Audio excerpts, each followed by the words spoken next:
Let's empty the tank, shall we? Welcome back inside the collective on a Wednesday evening, March 11th. The new league year is officially here for 2026. And our third co-host, our guy, Jeff Zrebeck of The Athletic, will join us in about 10 minutes' time. For now, you get us. Bobby Trossett joined alongside my pal, Cole Jackson of Road Graders. Lots to get into tonight. A flurry of moves, Cole, as well. And obviously, the elephant in the room is that a lot has changed since we finished up our nearly 3 hours of coverage on a Tuesday night. We're at 7:58. 7:58, the graphic comes down the pike. It's from the Raiders via Rappaport that sent this entire thing into a frenzy, if you didn't feel like it was a frenzy already at that time. So, the Crosby trade is off. Hendrickson is on and becoming a Baltimore Raven. And then there's several moves that were made today as well. And Eric DeCosta, oh, by the way, and we've got snippets of it, addressed local media in the form of a press conference. And that's probably why, one of the many reasons why Jeff is going to be a few minutes late, because in his words, he's on his way back from a tornado that apparently hit somewhere in the Maryland area. So safe travels. He's at the corner store right now getting a Mountain Dew. We know it. He's going to probably have a Red Bull, mix it up. It's going to be a whole thing. The best snippet, by the way, from all of our short form content that we do is what you did earlier, when it was really a sign, maybe a sign of life or a sign of lifelessness at the 2.5 hour mark yesterday of what really, truly told us it's time to pack it in. And that was us just straight up tripping over each other when it came to an Adam Schefter tweet. But I can't believe I literally read it word for word after you did. Like when I rewatched it, I had to die laughing. Like that's, whew. Yeah, that's bad, man. It's for bad. those who caught it live, if you know, you know. So with that, welcome inside the collective tonight. Continue to see great growth, and it's all thanks to you guys and your participation. Already 700 plus concurrents and counting on what should be a busy, productive evening. If you could like the video on your way in, subscribe if you haven't already done so. We have hit that 7,000 number. So, hey, perhaps 10,000 in the cards here in the coming months this offseason. And hit that notification bell. We also have brand new channel memberships that we unlocked pretty recently. We'll get to some super chats here in just a bit as well, because Jerry DeMonico has already dropped the first 50 spot of the night. But Cole, let's begin with the newest Raven, and that is Trey Hendrickson. A lot of familiarity, of course, with him. And as we learned earlier this morning, this happened quickly. It was a pivot, and he remains in the AFC North. He was the top pass rusher on the market.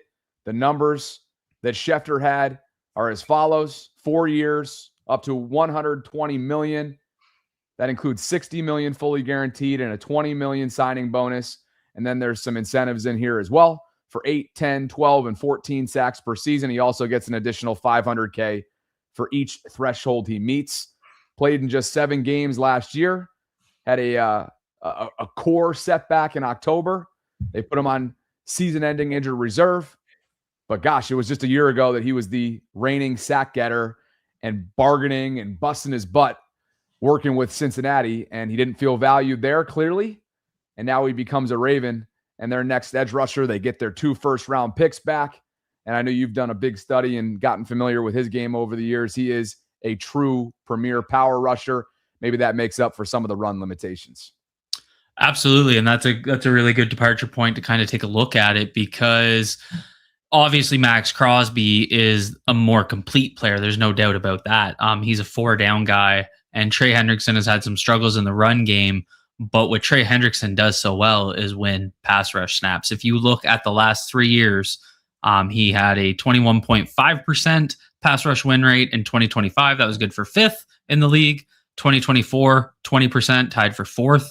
2023, 20.8%, and that was 6th. So, and I mean, the guys that were typically in front of him included just Aiden Hutchinson, Myles Garrett, Nick Bosa one of those years, and forgetting someone else. But when you take a look at some of the more interesting names as well, Will Anderson was one of the ones in front of him this year that just passed. Micah Parsons has been in front of him as well in the past. But, to compare to Max Crosby, his win percentage last year was 14.4%. And again, that's adjusting for how many snaps they play. So a more efficient, I guess, way of looking at it, more efficient pass rusher, albeit a less complete player.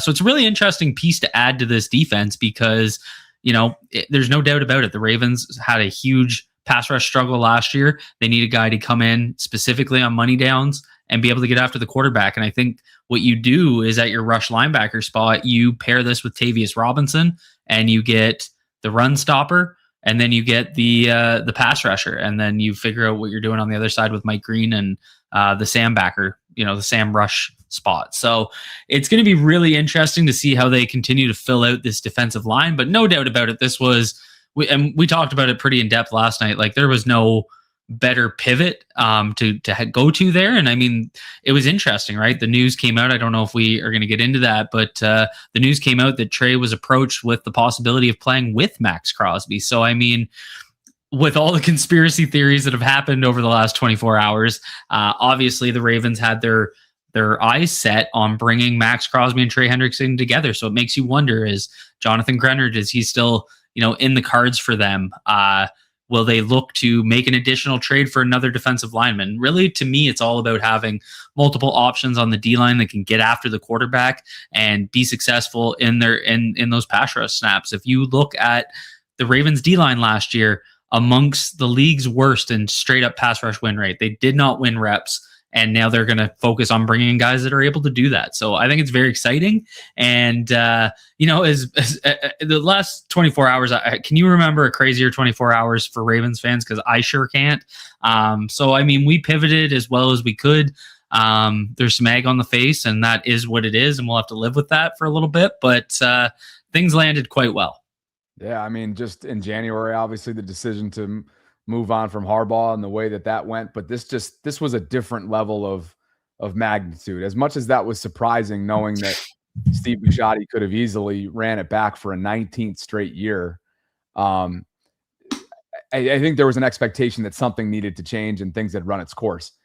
This was just jarring, stunning, shocking, and it took the entire league by storm. Not that Harbaugh's dismissal didn't, but being that it's Crosby, being that it is the Ravens, and then immediately shifting within a 12-hour window, essentially, to Trey Hendrickson makes it that much more unprecedented in a sense. Diana Rossini noting that as part of the proposed trade for Max Crosby, the Ravens were also prepared to sign him to a revised contract that would have made him near the top of the pass rusher market. Had that deal gone through, it would have made also signing Trey Hendrickson very difficult. She goes on to quote tweet herself and say, instead, Baltimore lands Hendrickson on a deal roughly $8 to $10 million cheaper per year, and the Ravens retain their first-round draft picks. Now, obviously, there's an age difference here too, Cole. As you know, one's 28. Hendrickson is 31. I believe he turns 32 in December, if I'm not mistaken. So he'll play the majority of this upcoming season at age 31, coming off the injury that shut him down in October. Eric DaCosta today, that Jeff was a part of at his media scrum at a press conference that was impromptu, very last minute, had this to say and opened up a little bit about all the fallout given their decision to back out of the Crosby sweepstakes here in the form of this trade. I think I'm hard on myself, and you question everything you do, in this business. You're never perfect, right, with the draft and with free agency. I think in this particular instance, I'm really proud of the team and the doctors and, the guys that work with me. And this is a tough thing that we have to deal with in this business. I don't really know what we could do differently than what we did. So, again, it's a really, really, really tough call. There were moments yesterday when, honestly, I was probably speechless. Just sitting in my chair in my office and just thinking about what the next step would be and trying to get as much information as possible. And it wasn't, I should say, it wasn't just, in a situation like this, you try to get as much information as you can from as many different sources as you can. And it just didn't work out. So, tough, very, very challenging. We've dealt with these kinds of things in the past, but probably never at such a large figure. So. Challenging. Did you try to renegotiate at all the terms of it? I think at some point you get to the point where, when you look at the situation, you have to make the right decision. It's not always about, the value. It's just what is the right decision for the club at the time. And that's a hard thing to do. But as I said, when you're a steward of the organization and you're put in that position, you've got to make the tough call.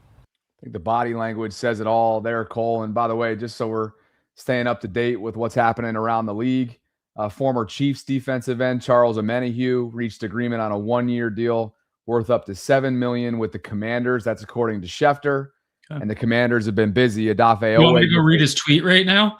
I should have picked a different insider to share, right? There's something about Schefter that you just want to run it back times 2, don't you? Okay, sorry, I had to. No, it's all good. I just wanted to mention that they've been busy. They got Chase on from New England. They got Odafe from the Chargers. Odafe gets his first legitimate big-time payday in the form of that $100 million deal. And let's see, Chase on, Owe, and now Omenihu among other moves. But your thoughts there on, again, just kind of wearing his emotions on his sleeve there, raw, real from Eric in a press conference that went about 18 minutes or so earlier this afternoon. Yeah, I mean, first off, I was surprised they did a presser at all. If I'm being completely honest with you, I kind of expected them to just kind of ride it out. So, I mean, kudos to them for getting up and speaking. I thought it was smart of them not to throw any dirt back at the Raiders. It wasn't really a finger pointing presser. It was more from their perspective and where the thought process was. And I thought he handled it pretty well. Like, I mean, it's one of those things where he can stand up there and people will call him a liar and all that good stuff. But that felt very genuine to me. Like you can see he just looks like he's had a long 24 hours. And I mean, yeah, I guess that could be fictitious, but it just looked legit to me. So I thought that was one of my interesting takeaways. And I mean, it all adds up. I kind of talked about this when I did my stream this morning. There's going to be 2 thought camps with this whole thing, right? There's the people out there on one side that are going to say the Ravens had buyer's remorse and this was a way out and they saw Trey Hendrickson market develop or lack of development, and they wanted their picks back. So they found a way to get out of it. It's like any legal deal where you find a loophole and you get out of it. And then there's going to be another thought camp where they looked at his medicals and they got, different, the whole piece about bringing in external team doctors, like the Cowboys doctor being involved. That's a really interesting piece to this whole mess. So there's going to be that other side that maybe they did find some medical pieces that I don't think they're worried about the short term, but they're worried about the longevity. And the fact is Max Crosby was signed on a 3-year deal that went through 2029. And, the Ravens would have 2 guys, $30 million defensive linemen with some potential long-term injury concerns. And that's a really tough piece to kind of square away. So again, where you land in these 2 thought camps, go out there, look for the information, make your decision. That's fine. I'm done arguing about it. I don't really care anymore at this point. I've landed on, I truly believe they found something on the medicals. I don't think they'd go through the hassle, especially when they approach Trey Hendrickson with the option of having both of them. And then Lamar restructures, clears up $40 million. That to me makes more logical sense. So that's really where I kind of landed on this whole piece. But I will say I felt Eric was very genuine. I like that he didn't throw dirt at the other team. And I feel like they went into that presser. They checked the box that they spoke. They didn't kind of hide. And yeah. You mentioned the medical component, and we learned about this late night when Schefter went on SVP's show for ESPN. And he said that his understanding is that there were multiple doctors that reviewed his MRI scans, meaning Crosby's. There were doctors that examined him, including Dr. Daniel Cooper of the Dallas Cowboys. Renowned doctors, performed significant surgeries on Mahomes, neighbors alike. And Dr. Cooper, to use Schefter's words, was one of the doctors that reviewed the images where the Ravens then felt compelled to back out of this trade. And it certainly makes you wonder, if you've been following along with the tea leaves, if that was one of the main reasons why Dallas took itself out of the pursuit of Crosby at some point earlier on in the process. And had they still been in it, like the Ravens were, clearly dug in deep, would they have made a similar decision ultimately that Eric DeCosta and his organization made? And of course, given the decision that was made and the timing and then the turnaround to Hendrickson, labels like you alluded to, buyer's remorse, cold feet, you name it, bad business, brotherhood codes broken, you name it. Eric addressed all that today too. Understand it. I understand it. We live in that age of skepticism and people question, especially people that don't really know me or know the Ravens culture and the Ravens organization. So I understand it. As I said at the beginning, we've got a responsibility. I've got a responsibility to the Ravens, to this community, to our fans, and to Steve Bisciotti to do what we think is best for the club. And that's what we always try to do. Every decision we make is based on this idea: is this the best thing for the Ravens? It's very, very challenging. Again, I understand how people might, maybe from afar, would feel that way, but nobody's more upset about this than me.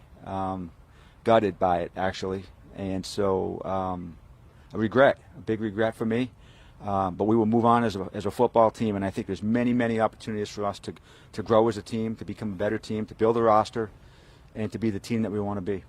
And what about this ridiculous idea, Cole, that you've seen in some circles about them burning bridges and relationships within this community and how that might affect future business operations? Eric? From ringing, I'll tell you that. Well, it hasn't stopped my phone from ringing. I'll tell you that. I think our relationship with agents and with other teams is really, really good. I understand the question. I think that GMs understand the importance of getting as much information as possible before making decisions. And I would say that most agents would say that myself, George, Nick, Mark Acevedo, Ozzie, Sashi, everybody that works with agents would say that we're a class organization that does business the right way, respectful, and willing to get deals done. I know you love that banger to begin that snippet right there. I mean, he put it right out on the table. I always found that to be one of the silly pieces of this. I'm sure there'll be people that are a little bit more. It's one of those things like any business dealing. Like, yeah, you're going to have a reputation, but when someone needs something from you, it doesn't matter anymore. When it comes down to it, they're trying to execute business transactions. There'll probably be bad blood between the Ravens and Raiders. I'm sure there's going to be a lack of trust. And I think what people were missing is the Ravens have a perspective on this too. So, I mean, that lack of trust goes both ways. If they feel that the medical piece was not represented well enough, and who knows, right? Like, again, we're working off some incomplete information, but that whole lack of trust goes both ways. The agent piece is what was so goddamn silly to me. Again, I'm sure there'll be a few agents that thought it was a dirty move, but at the end of the day, they're trying to get their clients money. And if the Ravens have money, if you got something, he's got something I want, I'm going to go get it.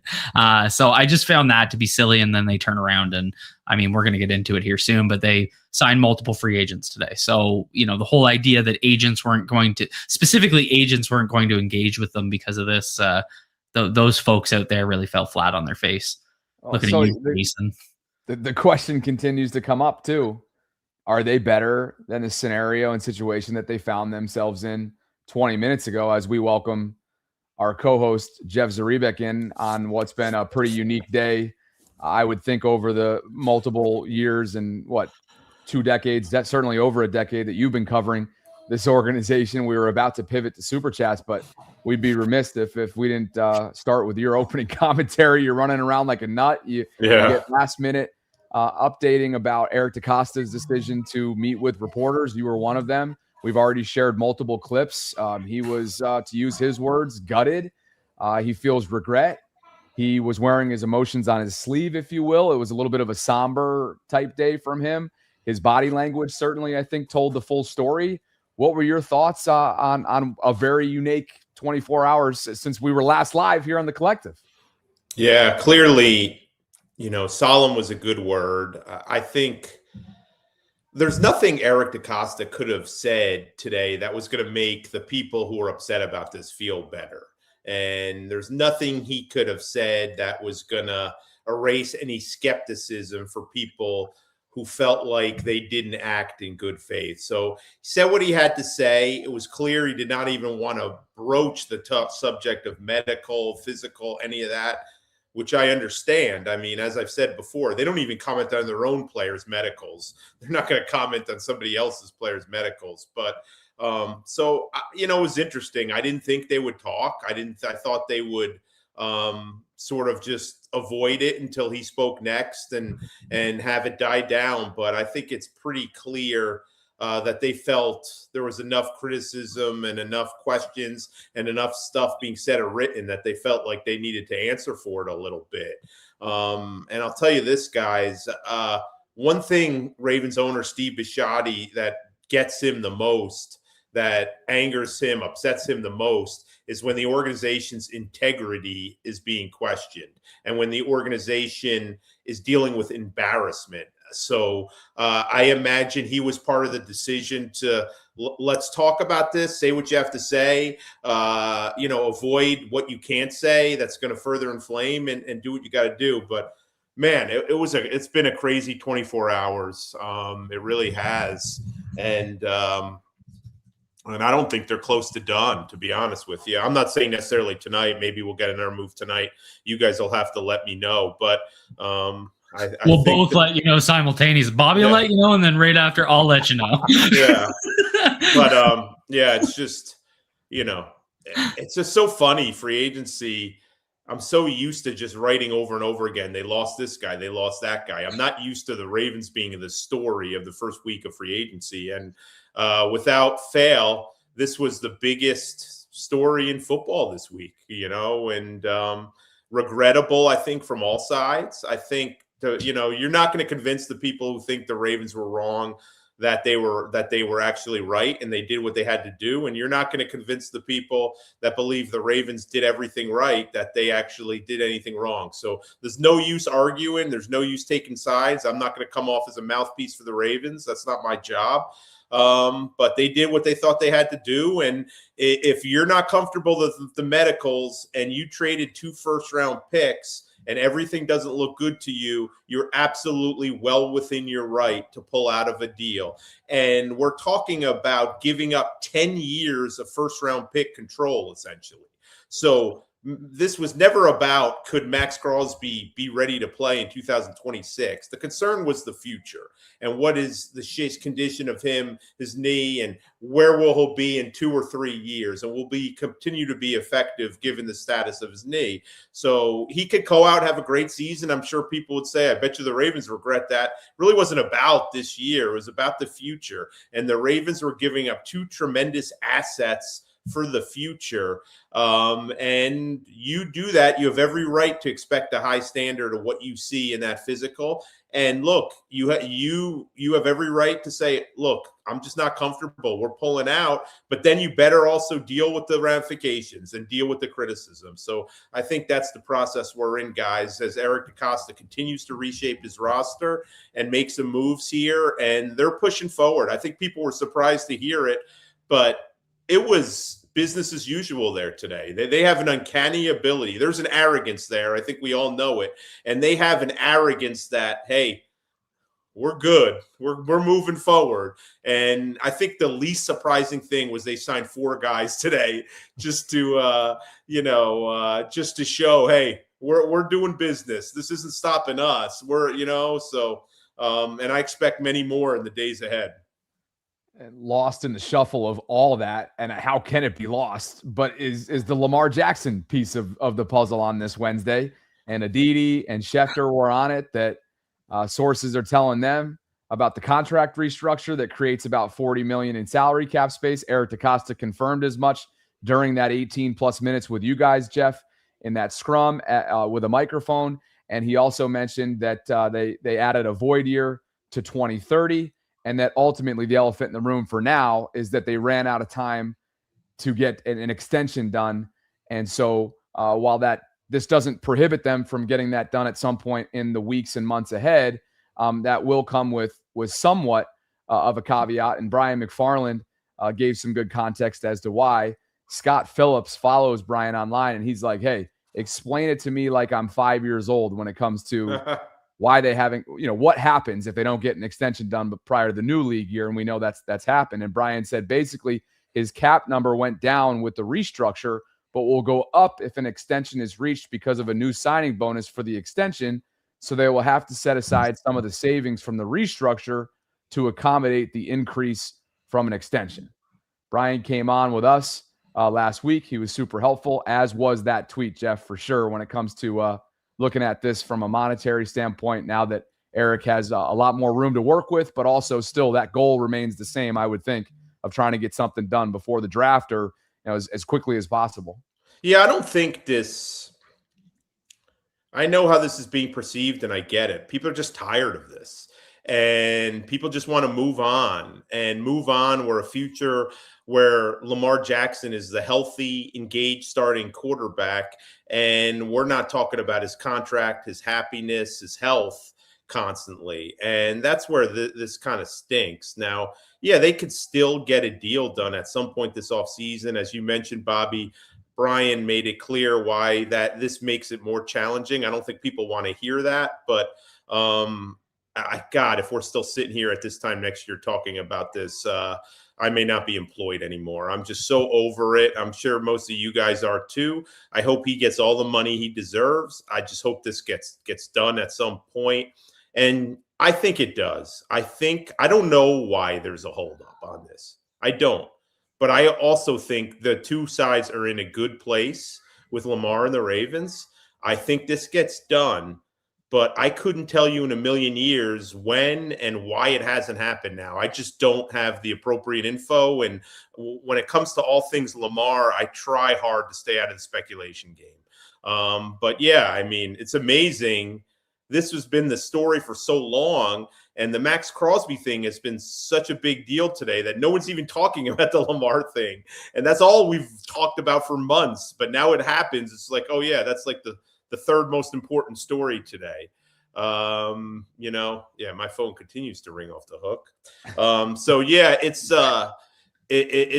disappointing. It really is. And hopefully they still have common ground and we'll get this done. And we're not talking about this all year because it's tough to move forward really with this hanging over your head.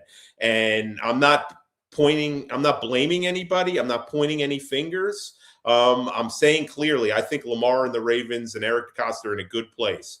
But at some point, it just has to hang over everybody in this organization that this is unresolved. Lamar, Eric, Steve Bisciotti, Sashi Brown, all of them. And man, it would have been no better way to move forward this offseason, put last year behind us and focus on kind of a new start to Ravens football with Jesse Minter and new pieces by having, the contract behind everybody. But it doesn't look like that's going to happen in the near term. Yeah, it makes you wonder what some of these coaches are thinking. They show up to Baltimore, fresh regime, and then this is kind of the start of the free agency period. It must be pretty interesting to see it through their eyes. But you kind of nailed it. We talked about this a few weeks ago. I haven't cared for a while whose fault it is. I just want it done. And I think what feels different this time around is you go back to the Twitter wars of the last contract extension and the fan base, being at odds on the blame game. And you don't really see that this time around. I don't think anybody really cares anymore. I think that's really well summarized. They just want it done and they want it done now. And there's going to be frustration about the fact that it's not done, but we don't know whose fault it is. And it really doesn't matter at the end of the day. It's not done and it should be done. And it is what it is as we kind of move forward. I mean, I'm not putting the blame on Lamar, but the Ravens have made their intentions pretty clear. They're also the only one talking. So I'm not going to put the blame on Lamar because we haven't heard from him. He's repeatedly declined to talk about it. So that's why I'm not going to say, well, one side wants to do it, the other side hasn't talked. We don't know what Lamar wants. We don't know when he wants it. We do feel pretty good that he wants to be in Baltimore for the foreseeable future, though. And hopefully that's able to get done at some point. But it was good to see guys that make some moves today and sort of push forward a little. I don't think there was any headline grabbing move. But Cole, you said it best when you said these are the moves they make. Smaller, relatively moves to patch holes. To patch holes and allow them to stick with their drafting philosophy. I was counting the other day. What was it? Monday or Tuesday before the Crosby nonsense all started. And they only had 48 players on their roster, the entire roster. Now, they signed some guys or agreed to terms, a couple guys today. They tendered, I believe, some exclusive free agents, but it is crazy to have that few players. We're going to be looking at 40 new players in this organization over the next couple months, which is kind of exciting too. Yeah, and those signings that you just mentioned is what we're going to spend the second half of tonight kind of delving into, and where those replacements, at least some on paper replacements for who they lost over the last 48 hours. We'll pivot to them in just a second. First 30 minutes or so was really devoted to talking about Eric DeCosta's press conference today, the Crosby pivot to Hendrickson, and everything else in between, as this has become easily far and away the biggest story of the offseason to date. So let's kick in with some super chats here, and then we'll get back to some of the signings today.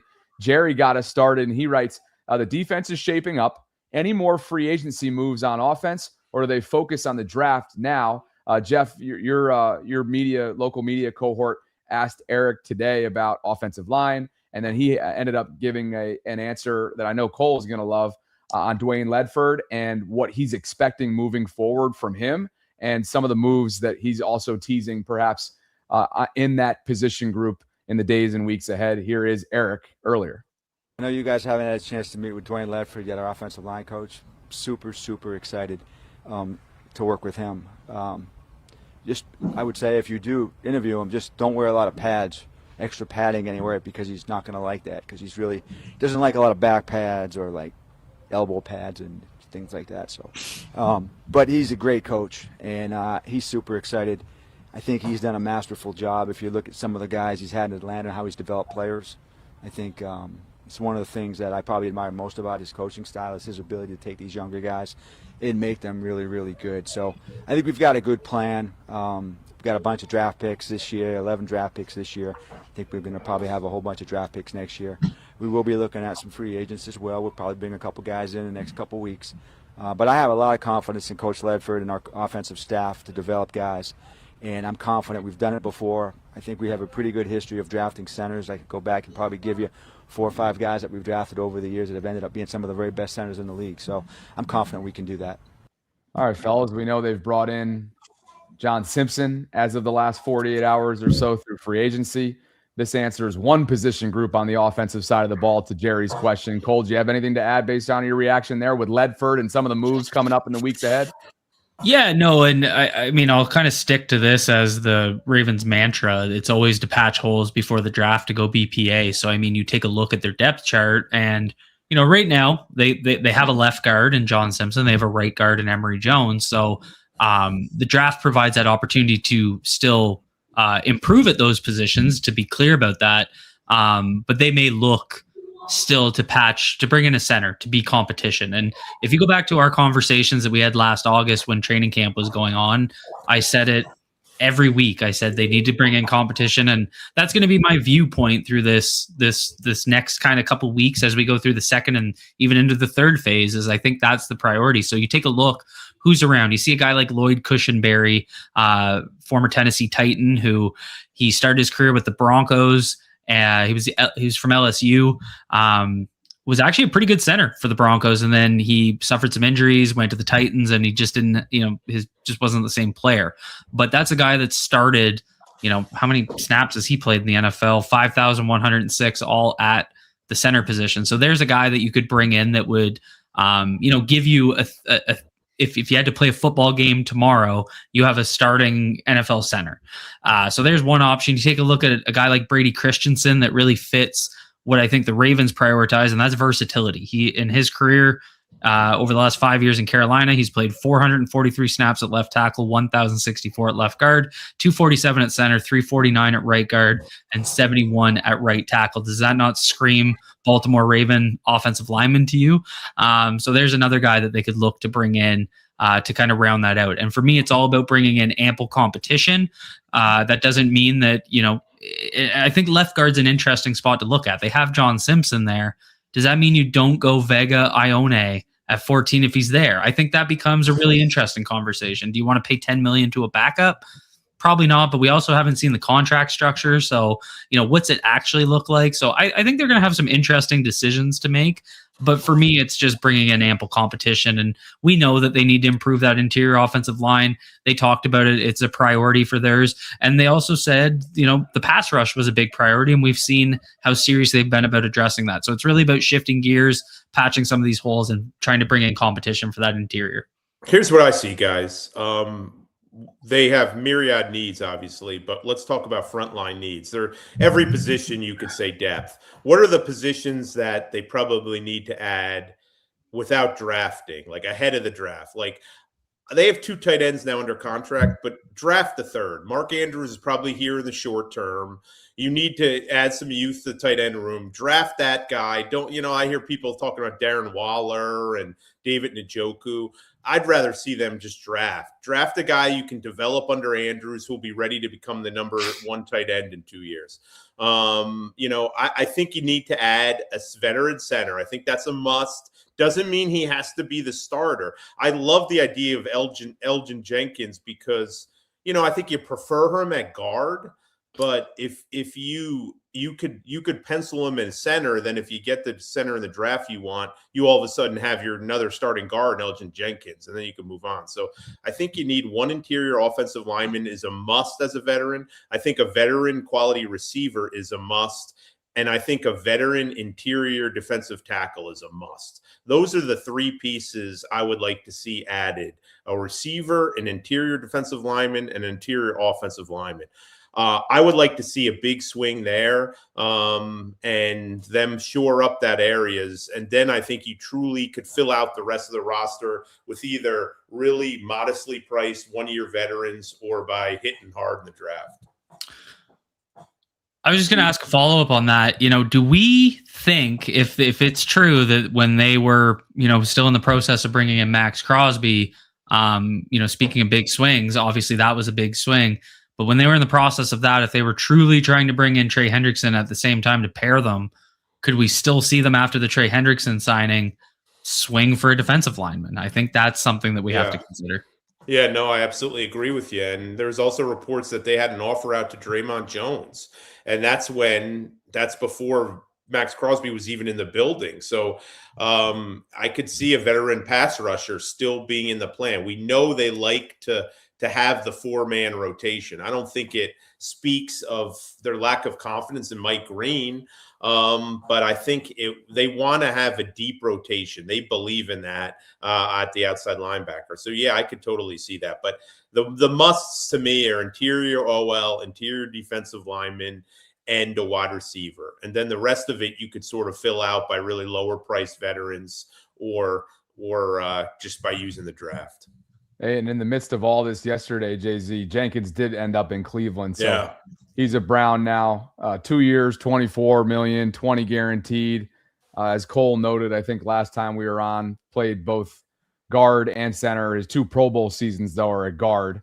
And so Green Bay cuts him. Sure, some of that had to do with the medical. I think I saw that he didn't pass a physical and was a cap casualty on top of that. So he is in Cleveland as Todd Monken quite literally rebuilds his entire offensive line. Here's what they've done.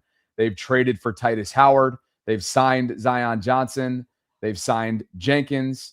And they've re-signed Tavon Jenkins. They do pick 6th overall, and they do have a hole and a void to be filled at left tackle. So just as we follow along with one of the division foes, that's what's going on there. Back to the Super Chats we go. Appreciate Jerry for getting us started. And the first super sticker of the night comes in from Mira. Thank you for being here, Mira. And why don't you take the Canadian currency from Row Live? Eric woke up today feeling dangerous. Much needed moves. Mr. Lacan4 and his gang of haters need to hush it up and go Canada baseball. Love that. Love that. Jeff, prime time for you.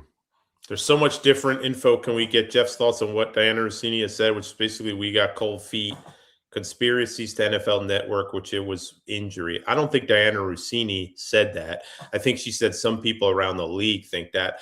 And look, from what I know, it just doesn't make sense to me for them to back out of the deal. They know the shitstorm that it was going to create. They know it had the risk of burning bridges with players and agents and teams. They know this was one of the biggest trades in the NFL, and it was going to be an embarrassing moment for them. And they know that while they agreed to this trade, they lost a bunch of people, both of their own roster and outside free agents that could have been examples. So I don't buy that this was some elaborate plan to get out of this deal once they saw Trey Hendrickson's market not as high as everyone thought it would be. In fact, I think that's ludicrous. I do. Now, where I would go, my question would be, like, how bad was this? Like, how bad were the findings on this physical? Because if they had just brought a guy in that they traded let's say they traded a second and a fourth round pick for Max Crosby, would they have cleared it then because they weren't making it as big as an investment and it didn't bother them as much? And is that shady business? I don't know. I guess it depends on perspective. But I think what everybody has to understand is when you make this sort of investment, an unprecedented investment for the Ravens, you want to feel great about it. You want to feel good about your future, and you want to feel like you're going to get value long term, not just in the current, because I think everyone's in agreement that Max Crosby is going to be just fine and going to come back from this. I said long term, you want to make sure you're getting that value long term that's going to make it worth your while. And obviously, I think they looked at his condition and they felt like that they were in jeopardy. I mean, there's plenty of players that have similar conditions that go on to have great careers, and they don't miss games and they're fine. There's also some players that they're proven right on stuff like this. So, you have to trust your doctors. That's their job. And if they're telling you something, look, they'll give them an estimate and say, look, I don't know that he has. Then this is speculative. I'm not saying they said this about Max Crosby. I'm just saying in general, the conversation would go, look, it's bad. Like, maybe the guy's got a year or two left of really high-level football, so it's up to you. And then the ball goes in Eric's court and Steve's court. Decide, what do you guys want to do? So people can be mad all they want. They really could. The optics are bad. I don't think anybody denies that their optics are bad. But we also have to remember that there's a process in place of the NFL, and there are a number of trades that get scuttled each year I don't want to say number of trades, but there are trades each year that get scuttled because a player passes his physical, or we don't even hear about it sometimes, and the terms of trades quietly change when a team sees the results of a physical, and it doesn't even get out in the media. So this happens. That's why people take physicals. You can like it or not, but the Ravens operated well within their rights. And as I said earlier, now they have to deal with the skepticism and the finger pointing. And I think they're very fine. I think they're fine with that. I feel like they felt like they were lucky in this situation to be able to get Hendrickson, and now they're moving on to fill out the rest of the roster. Jeff, it's funny, Jay-Z. Something that Eric said today that really stuck with me is just the fact that he's a steward for the Ravens as an organization. And I thought that kind of stood out just in the fact that, could you imagine how pissed off fans would be if they found out there were bad medicals, they went forward with it, and Max gets hurt in game 6 and misses an extended period of time, and it's a knee injury? Like, could you imagine people's reactions? Yeah. But here's the thing: other fans of other teams wouldn't give a shit. No. They'd be happy about it because they lost the best player. It's the same reaction, Cole, when they draft a player with a known injury history, David Ajabu, cough, cough, and then the player is often hurt, and everybody says, why did they draft him? They knew he was hurt. He had bad medicals. Yeah, he had bad medicals. So, it is what it is. The Raiders probably won't be happy for a long time. And I feel like say Crosby gets traded, everyone's going to say, well, oh, wow, this team, like Albert's tweet is saying here, it's every medical staff's different. And I think it was Zach Orr's agent who came out yesterday and basically said the Ravens medical staff, I think he used the word oversensitive. They have dealt with a lot of situations like this, and maybe they're more aggressive in diagnosing stuff or discouraging stuff. We don't know that. I'm not in other medical, rooms around the league to know other team, but each team has their own threshold for risk they're willing to take with questionable medicals. Maybe the Ravens don't have a lot of tolerance for it, but that's their prerogative. Yeah, hypersensitivity. I saw that tweet yesterday too, in the midst of all of this. Zayad wants to know from you, Jeff, is there any future for Crosby in Baltimore based on EDC's word? I mean, look. Let's give a fifth for him. You know what? Let's give 2 fifths for him. How about that? First, I don't think we'll see, like, one of the things, and you guys may have discussed it, but the whole pearl clutching about anonymous, with all these anonymous quotes saying, "Oh, no one's going to do business." That's just such nonsense. I think that was proven out today. Yeah, maybe. Man, I spoke to 2 GMs last night. That's what they're saying. Maybe teams will be a little weary, and maybe they'll have some measures in place to get ahead of this. But if the Ravens have the best offer, they're going to go to it. It was, like, I covered the Orioles, and Peter Angelos was famously a stickler for medicals. He scuttled a number of deals because of physicals. You know what? They kept getting guys if they paid for them. If they were the highest bidder, they kept getting guys. It's a matter of what you're offering and what you have to offer in terms of the fit for a player. And they'll keep talking to you if they like what you have to offer. So that was kind of nonsense, that whole thing. I just think the bigger picture is it's just a bad look. I mean, it's embarrassing. It's, they don't want to be dealing with this. And now every time Max Crosby has a sack, they're going to have to hear about it again. But again, as I said, you deal with the ramifications. Cole, you and I were talking about this pre-show. Den Raj says, if the Ravens attempt to sign a veteran wide receiver, who is her names that interest you guys? Debo intrigues Den. And Cole, you and I were like, hey, on the other side of 30, Stephon Diggs proved this year in New England that he still has production to give to this league. But the elephant in the room is that he may have a little bit of a legal situation playing out depending on what happens in court with the allegations against his, and it's the opposite, it's against him, from his former chef. So that could come in the form of a punishment that a team has to potentially know about before signing him up for something in 2026. DeAndre Hopkins, of course, is available if they want to reunite with him. Anybody, Cole, that's on your mind? Yeah, I mean, there's a couple. I mean, Debo's always going to be an interesting name, and I thought he had a pretty good year last year, a little bit of a bounce back year with the Commanders. I'm not sure his skill set. Well, I mean, you can always use a playmaker like a guy like Debo that can, run the ball for you, catch the ball for you, get open. But I'm not sure that's the type of player they're looking for. So it kind of becomes a question of, who is that guy? And I still think DeAndre Hopkins showed some extreme efficiency last year. He was underused. But when he was called upon, I thought he played extremely well. I thought Keenan Allen had a little bit of a rejuvenation, and those are kind of those older vets that aren't going to get everybody excited, but would still be effective. And then when you look at kind of the younger market or guys that are more kind of in their prime, the name that pops out to me is Jawan Jennings as that would be the big investment though. That would, and Jeff's smiling because we were talking about him earlier, and I love the fit. I'm stealing your thunder though. So why don't you tell us about Jawan? No, I should stay out of the wide receiver conversation. Well, we're signing Tyreek and trading for AJ if you're in the GM's chair. Hey, so you have a first round pick suddenly became available. Why send it to Howie? We know that Howie and Eric love each other. So yeah, Jay-Z. Totally. 50 spot from Jerry. Look at this. All you, Jay-Z. Oh, yeah. What about Christian Kirk? Do you guys like him? Christian Kirk's an interesting name. But another slot guy, right? So like a bounce back? Yeah. All right, boys. Let me get to this one. My bad. Bobby and Cole, just I started with Jay-Z. He's my favorite, but I follow both of you too. Screw them, Jerry. You don't need to send plants and trees their way. I try to catch the ball. Three of you are awesome. What a day. Oh, there's no question there, but Jerry's the best.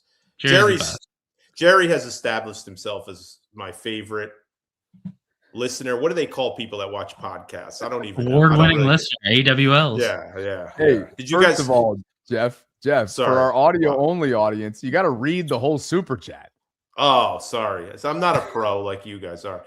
Bobby and Cole, just so you know, I started with Jay-Z. He's my favorite, but I follow both of you too. I try to catch the vault if I can, and I love your player evaluations, Cole. The three of you are awesome. What a day today. I hope you guys get a break soon.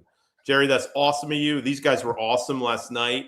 I felt guilty You know, I felt guilty, but it was a lot going on, as you can imagine. And they guilted me into coming back tonight. So it's been quite a day. Even like I left the Ravens facility and drove it basically into a tornado on the way home. It took me 75 minutes to get home. It's normally about 35-minute ride. 2 different roads were closed because trees were down. So it just was kind of the cherry on top of the shit Sunday. We're gonna have to go ahead and close. We're gonna have to go ahead and close schools for the rest of the God. Yeah, I was gonna say. Yeah. See you in May. Yeah, literally. Who tweeted that at us earlier? The forecast. I know. Yeah, that was awesome. that was a good one. It's almost like the day I corrected him with the month. That was awesome. I'll go back and get his name because that was great. But Dozy Dope is here with a super chat, and he writes, even if this is shady, whose team is EDC managing? Ours or theirs? Nobody likes the Ravens, so why should we care about them? We're at war. Fuck them. And that brings us to... That's the story of the 2026 season. Fuck them. And that brings us to Clinton Ganaway with our second super sticker of the evening. Thank you, Clint.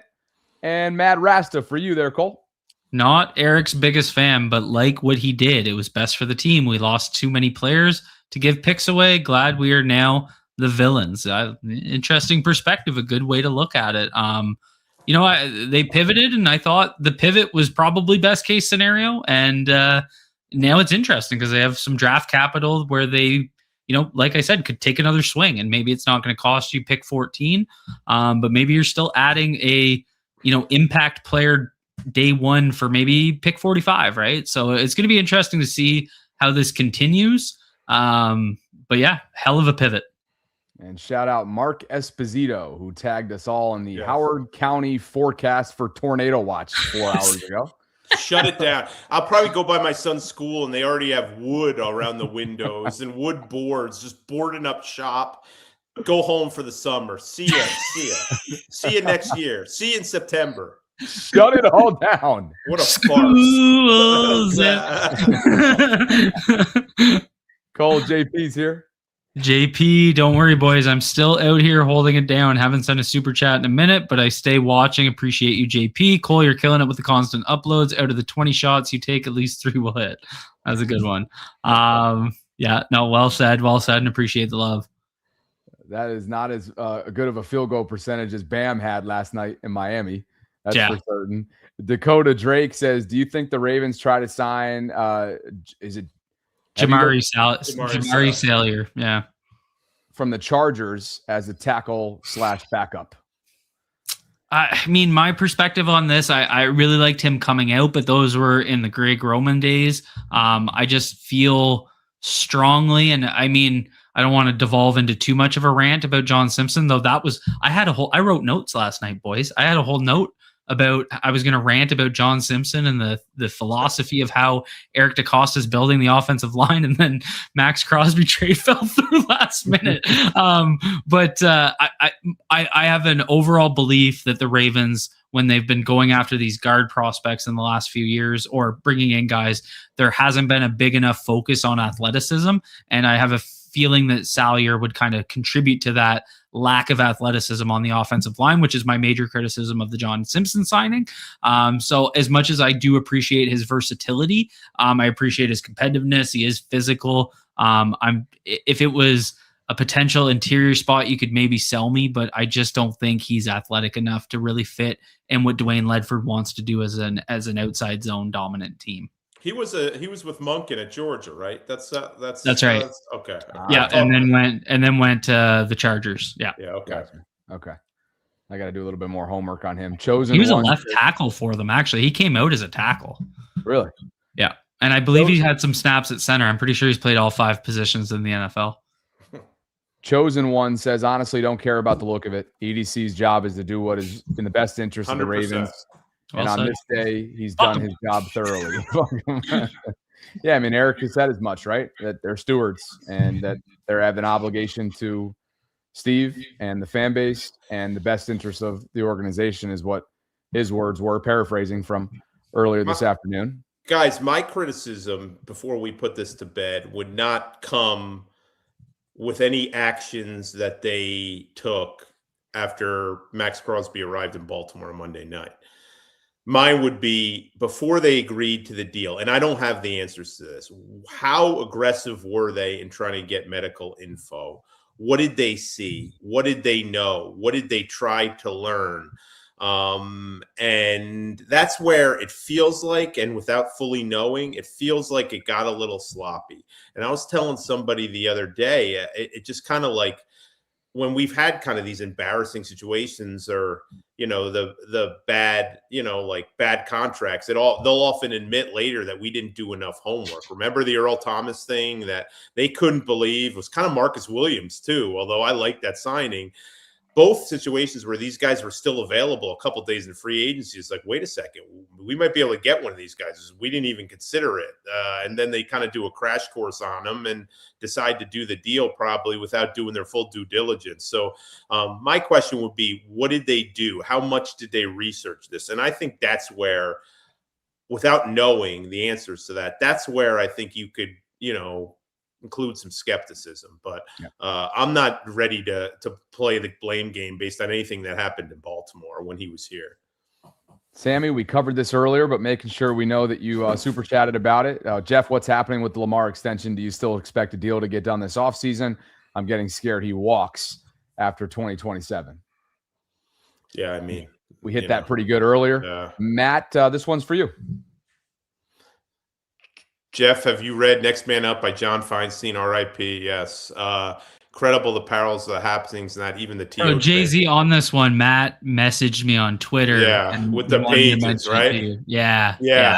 That's a good dude. Man, John Feinstein, when he was doing that, he did the book with the quarterbacks, right? And he did it. He followed a bunch of quarterbacks, and Flacco was one of them. So he sat in the press box for Ravens home games one season, and having grown up reading some of his books, it was kind of cool to listen to him. He could talk, boy, and he had done some impressive things. So yeah, I did read it at the time, but I didn't think about it until I saw Cole posting kind of some of the page excerpts to it.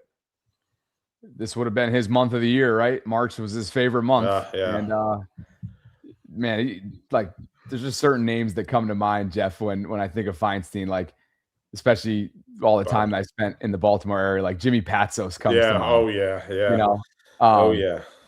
I love good MAC basketball growing up in Albany, and the Siena UAlbany rivalry was awesome in town. And Siena, for anybody who's watching conference championships, they're going to the dance, and Jerry McNamara is probably not going to be there for very much longer. Yeah. So, man, how much do you miss the old conference setups? Like, I miss Syracuse in the Big East. Yeah. The amount of times I went down for Syracuse games, because it's not far from where I grew up and right on the border.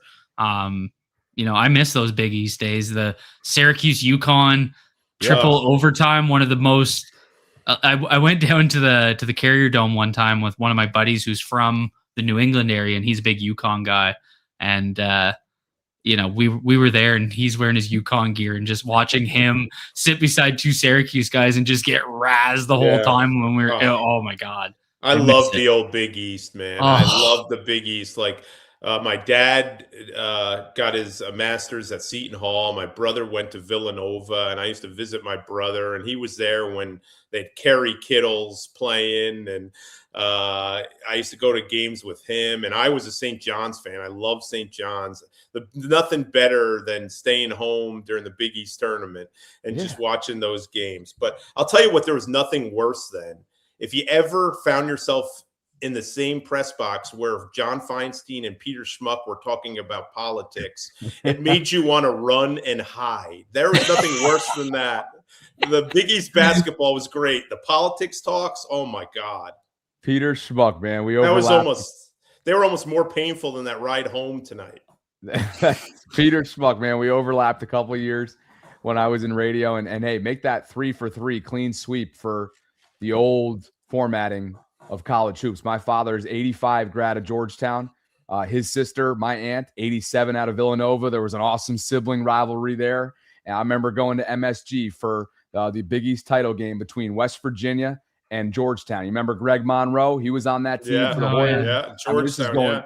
This is going way, way back, and it's just this month will never change. But it'll never be like it once was over a decade ago. We actually just had a massive update. Liberty in the Central USA, they were obviously the 1 seed, 25-6. They just lost to Missouri State in the quarters of the Central USA champion. I live for this shit. Like I got sick days already planned next Thursday, Friday, and I won't be leaving my couch. Hell yeah. But underrated Feinstein book. It's not one many people talk about, but my favorite, I think not my favorite, but top 3 my favorite sporting events is the Ryder Cup. I love the Ryder Cup. I just always have. I'm not a big golf fan. I just love the Ryder Cup. And he wrote a book, Inside the Ropes at the Ryder Cup, that I've read twice just because it gets me fired up about the Ryder Cup and international competition. Well, what's funny is if we weren't so entrenched in this ridiculous news cycle, maybe we'd be paying more attention to the World Baseball Classic, you know? Yeah. What's that? What's that? Right? Exactly. I don't even know. Did Canada lose? Canada's doing well. I haven't even been following it. I don't know. You already put that one up. Let's get with it, Bobby. Honestly. No, I'm thanking him for an awesome tangent. This feels therapeutic. You know? This feels very therapeutic. Zayad says unverified Cole Jackson and Jolly shirt, Jay-Z, world's ending. What the hell does that even mean? I don't know but that was basically me talking last night after 2.5 hours. I was saying any word that would come to mind. Potato, banana, Ramafan. I'm telling you, Zayad's great. He never misses a chance to send a super chat, but it's essentially written in hieroglyphics every time. Okay, Krawcheck has become a channel member, so welcome to the collective membership. Craw, thanks for being here. Raphael with some euros. Are those euros? That is €1. And Cole, look who's here. Still feeling like fuck a duck and call me a monk, but Trey is cool. You may have answered, I'm sorry, but do you see another big fish signing? It's a good question. I would consider Juwan Jennings a big fish. So that's kind of where my head goes. I would love to see them get a solid veteran receiver. I really don't want to draft and develop another receiver. I just want someone that's kind of ready to go. And, Jay-Z mentioned it. I love the fit. It really is a good fit. He kind of has that Ravens mentality. Third down. What do they call him for the 49ers? Call him third down Jennings or something like that. That's not a very good nickname, but there's something like that. So I'd love to get that fit. And I think he really complements Bateman and Zay. I think, guys, that nobody wants to hear it, but they forfeited a 3rd round comp pick. I think we're almost at the stage where you're looking at guys. You look first at guys who've gotten released or don't have the comp pick formula. That I have a very hard time believing they're going to get shut out. And those 7th round comp picks are kind of useless. They're undrafted free agent slots. So I would think they'd want to preserve at least 1, if not 2 of those 5ths. But again, I know nobody wants to hear that at this stage. But look, every year there's opportunities where players become available that we didn't expect to be available. And the Ravens have made a history of signing those guys. So even though you look at the wide receiver group and beyond Jennings, nobody really stands out to me as, they have to get that guy. But at every position around the NFL over the next couple months, there will be guys that come available that you did not know were going to be available, whether that's as a trade candidate, whether that's as a street free agent, whether that's as a waiver, kind of guy. So there'll be opportunities. And I still could see them making a big move. I don't, it's just odd, guys. They had, other than the Lamar, are they keeping Broderick Washington now? Are we assuming that he's safe? Like, I don't know. I'm assuming now Justice Hill is safe because you wouldn't lose him and Keaton Mitchell. But, the other thing is Broderick Washington probably can't pass a physical now. So, because he had the Achilles surgery. So maybe they're waiting on that. Maybe they have, who knows? Well, like Marlon Humphrey, we still don't know. There's just still so many questions that need to be answered about where their salary cap shapes up to know whether they even have the space for a huge move. Because they spent a good bit of money today. Yeah. Yeah. And it's 3rd and Juwan is what they say. Zayad corrected me in the. I need to go to bed, guys. That's better though. Yeah, that makes more sense. That's better. I butchered it hard. Hey, in the continued fallout from all the Crosby discussions. So Diana tweeted out, and Jeff, we talked about this prior to your arrival tonight. Diana tweeted an hour ago that as part of the proposed trade for Crosby, the Ravens were also prepared to sign him to a revised contract that would have paid him near the top of the pass rusher market. Had that deal gone through, it would have made also signing Trey Hendrickson very, in caps, difficult. CJ LeBoy, who released a statement last night for Crosby and represents him, tweets back at Diana and her mentions, fake news, period. Yeah. So this continues to get. Yeah, I can't. I'm not going to denounce a colleague. I hadn't heard that. He signed a contract extension before the season. He's on a 3-year deal through 2029, so it was active as of 2026. It just seemed odd that he would want a new deal after he just got one, but. The only reason I bring it in there is just this is probably going to leak out for the next couple of days, right? Into the back and forth and back and forth. Robert, what is RON currency? Do we know?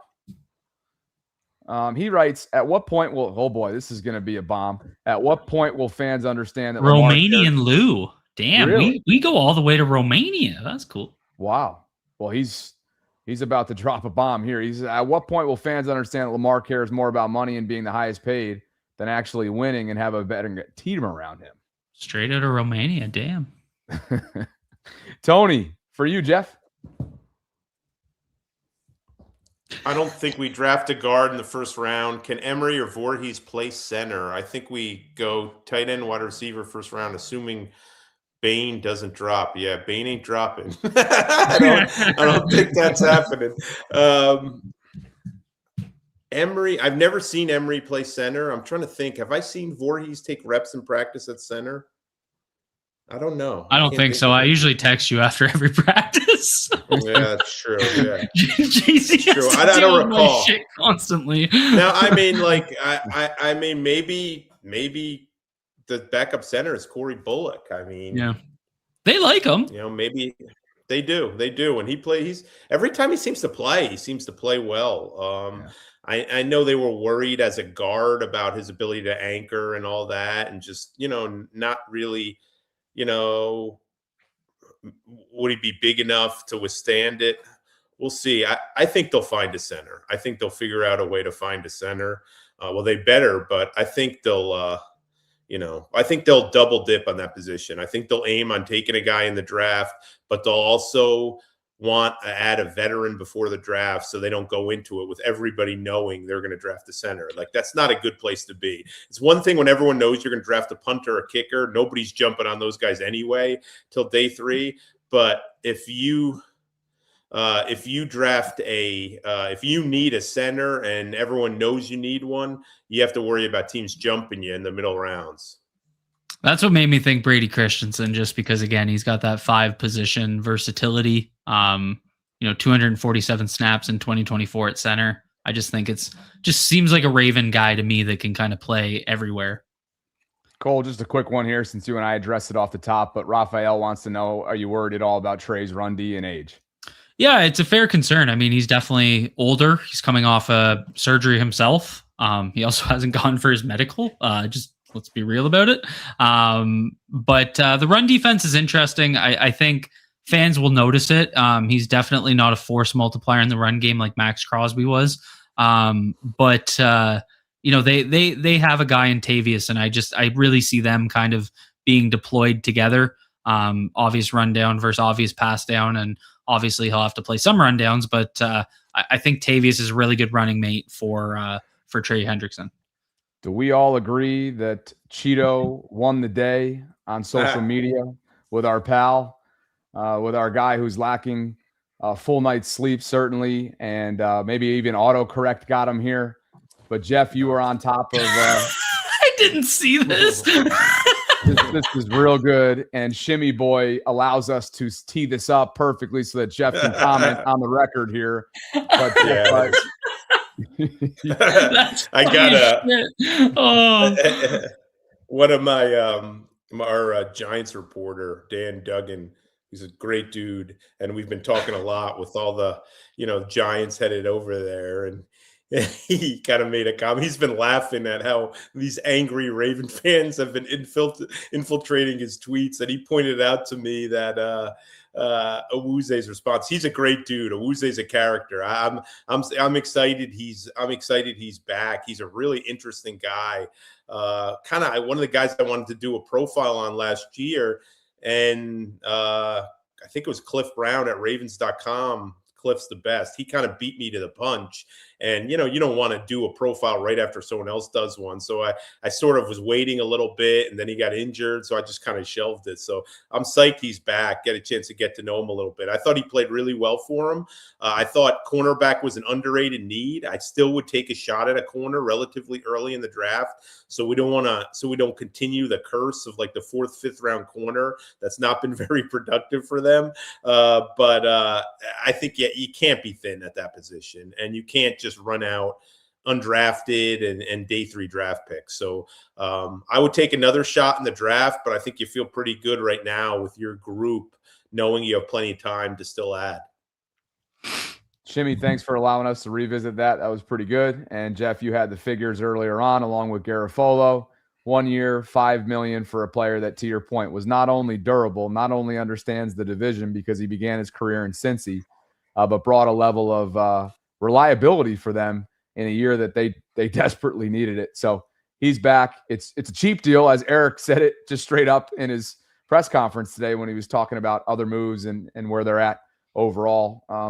So that was that. We'll get to the rest once we finish up super chats here. And Cole Taz says, you think we back out if Trey was off the board, meaning related to Crosby?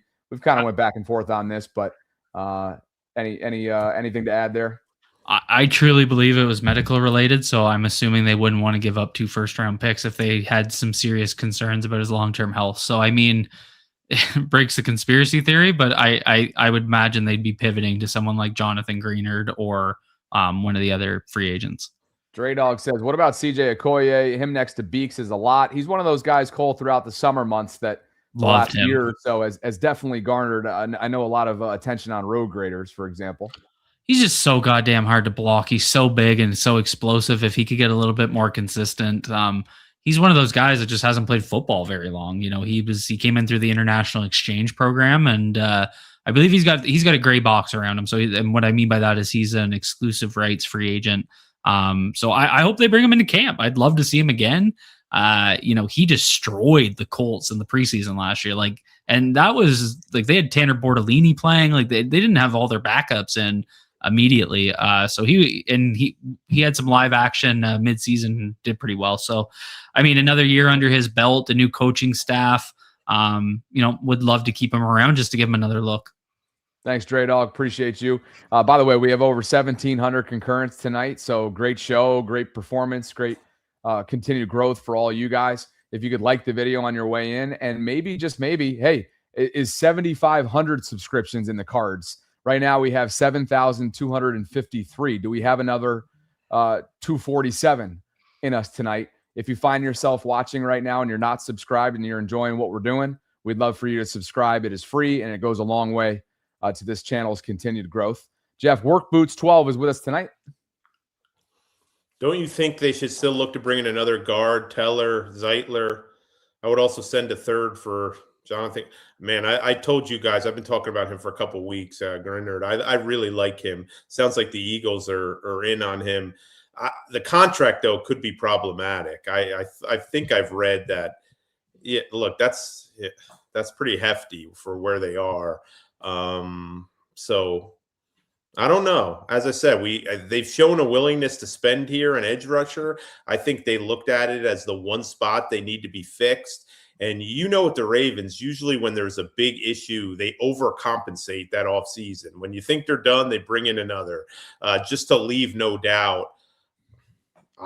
I like the idea, but where does that leave them else? I want to see an interior guy. I know everyone's excited about the Nnamdi Madubuike workout videos, but that doesn't mean anything right now.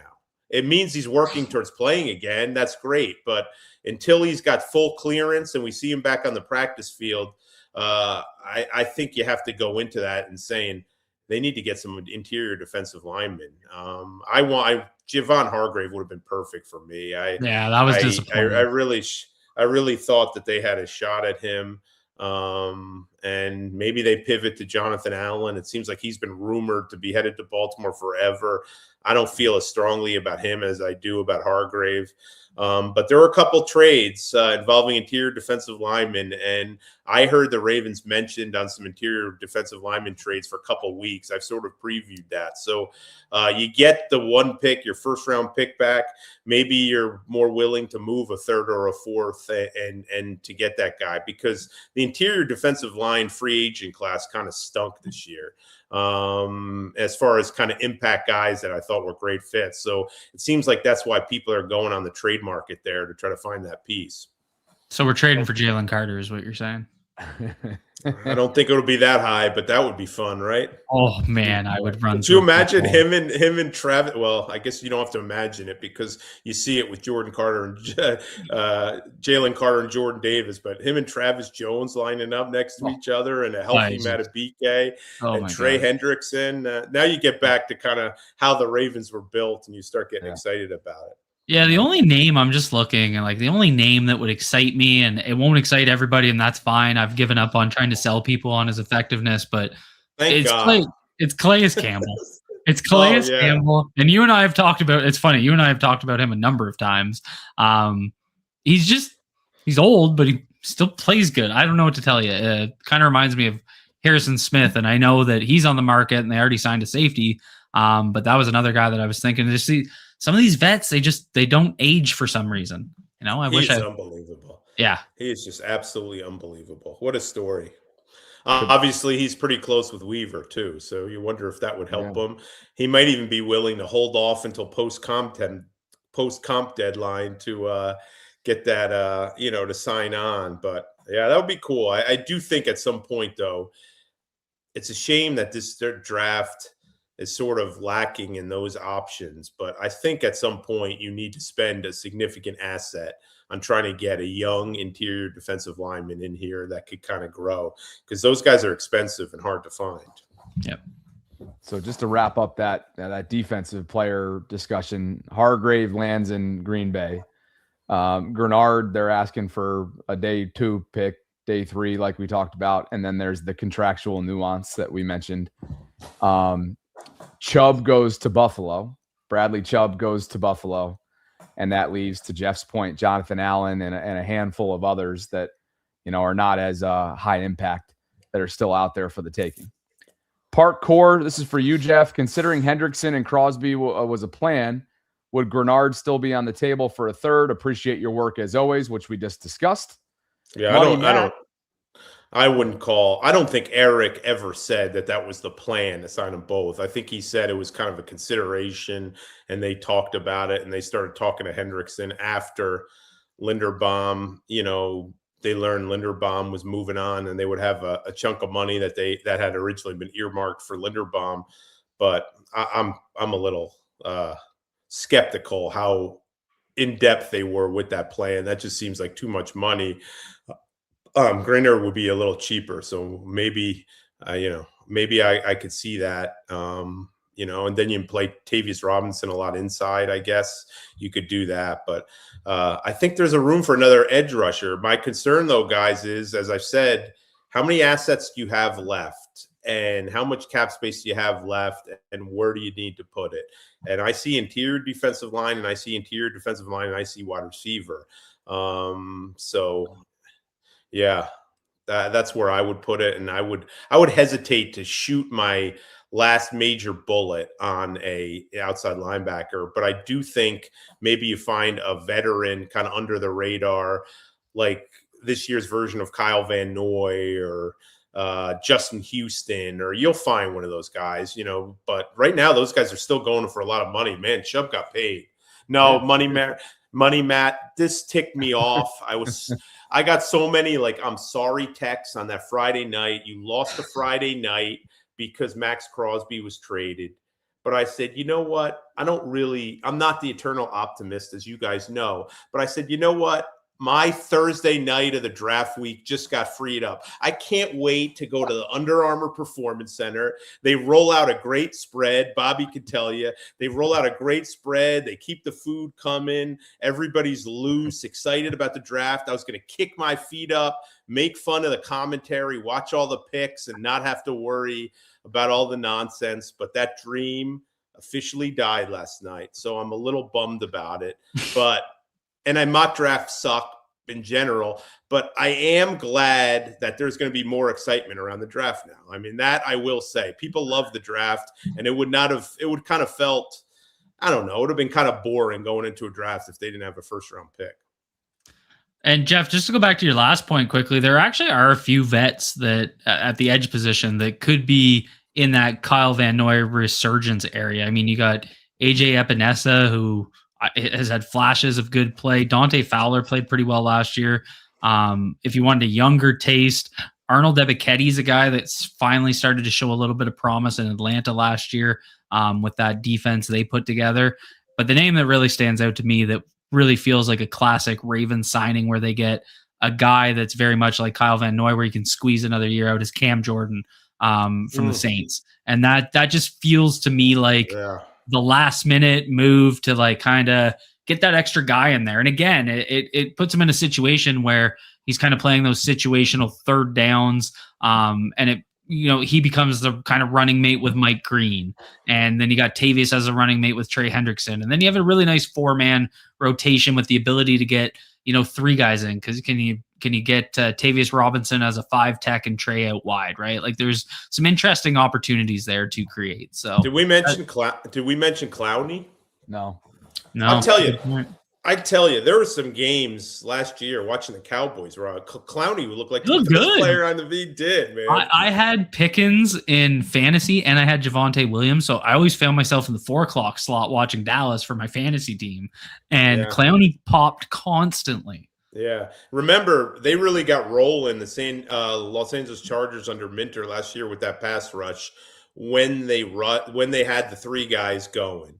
And, in looking at the metrics for Odafe Oweh and basically trying to figure out the question, what happened? Why was he so successful there and had 0 sacks and how many other games here? And the numbers show his effectiveness when all those guys were rolling in was much higher. So you'd think Jesse Minter will want to have 3 or 4 guys he feels really good about on the edge. So, yeah, I mean, I wouldn't completely dismiss, you've heard a lot of noise about them and edge rusher all off season. So I wouldn't completely dismiss them taking another swing at trying to add another guy there. Thanks, Money Matt, for that super chat. The gift, the GXFT 6909 says, do you think we should go get Debo? We talked about that earlier on. Cole shared some thoughts. Sammy says, Jeff, what do you think happened with Crosby? Did they find a medical issue or just get cold feet? Also, were they trying to sign Hendrickson too? Sammy, I think we've more than covered that. Can I say something on that? There seems to be, and I've seen a couple national reporters say this and sort of people moan like, oh, that's so wrong. Like my colleague, Dan Rossini was on, I think it was Rich Eisen or Dan Patrick. I forgot which one today, maybe in both. And there's sort of a gasp in the room when she said that they started talking to Hendrickson yesterday while Max Crosby's in the building. Well, yeah, that's what they should be doing, right? Like if Eric by then, as they examined him, was getting feedback that these medicals were not good, you absolutely bet you should have been calling Trey Hendrickson's agent. Like he was about to make a decision, and I think they knew that. I think it was well publicized that he was nearing a decision. They didn't want to lay it left with nobody. I know the optics are bad, but that goes back to the thing where you have to worry about your team. You can't worry about what others are thinking. And if they're sitting there in the medical room and the doctors are coming back with quick feedback that, hey, these MRIs don't look great, I would expect Eric to be calling on the phone to the agent saying, hey, we need to start lining up a contingency plan. I don't see why that's so stunning and so awful. I think that's them doing their job and taking care of the Ravens first. That's their job. Thanks, Sammy. CJ writes, and this is a direct quote from Diana. I'm not sure where this was, but 100% shady stuff going on is what CJ's saying. That maybe that was in one of her many segments that she sat down with that you just alluded to. Thanks to CJ. Dante says, if the Ravens are the bad guys, cool, I'll take it. I love it. Line it up on Sundays. That's all this is leading to anyway. Welcome to the flock. Dante just said, fuck him. That's what Dante just said. Let him know, Dante. Pretty much. Mr. Phillips, for you, Cole. Take the 2027 FRP and go get first round pick. Sorry. Wow, that's an unnecessary acronym there.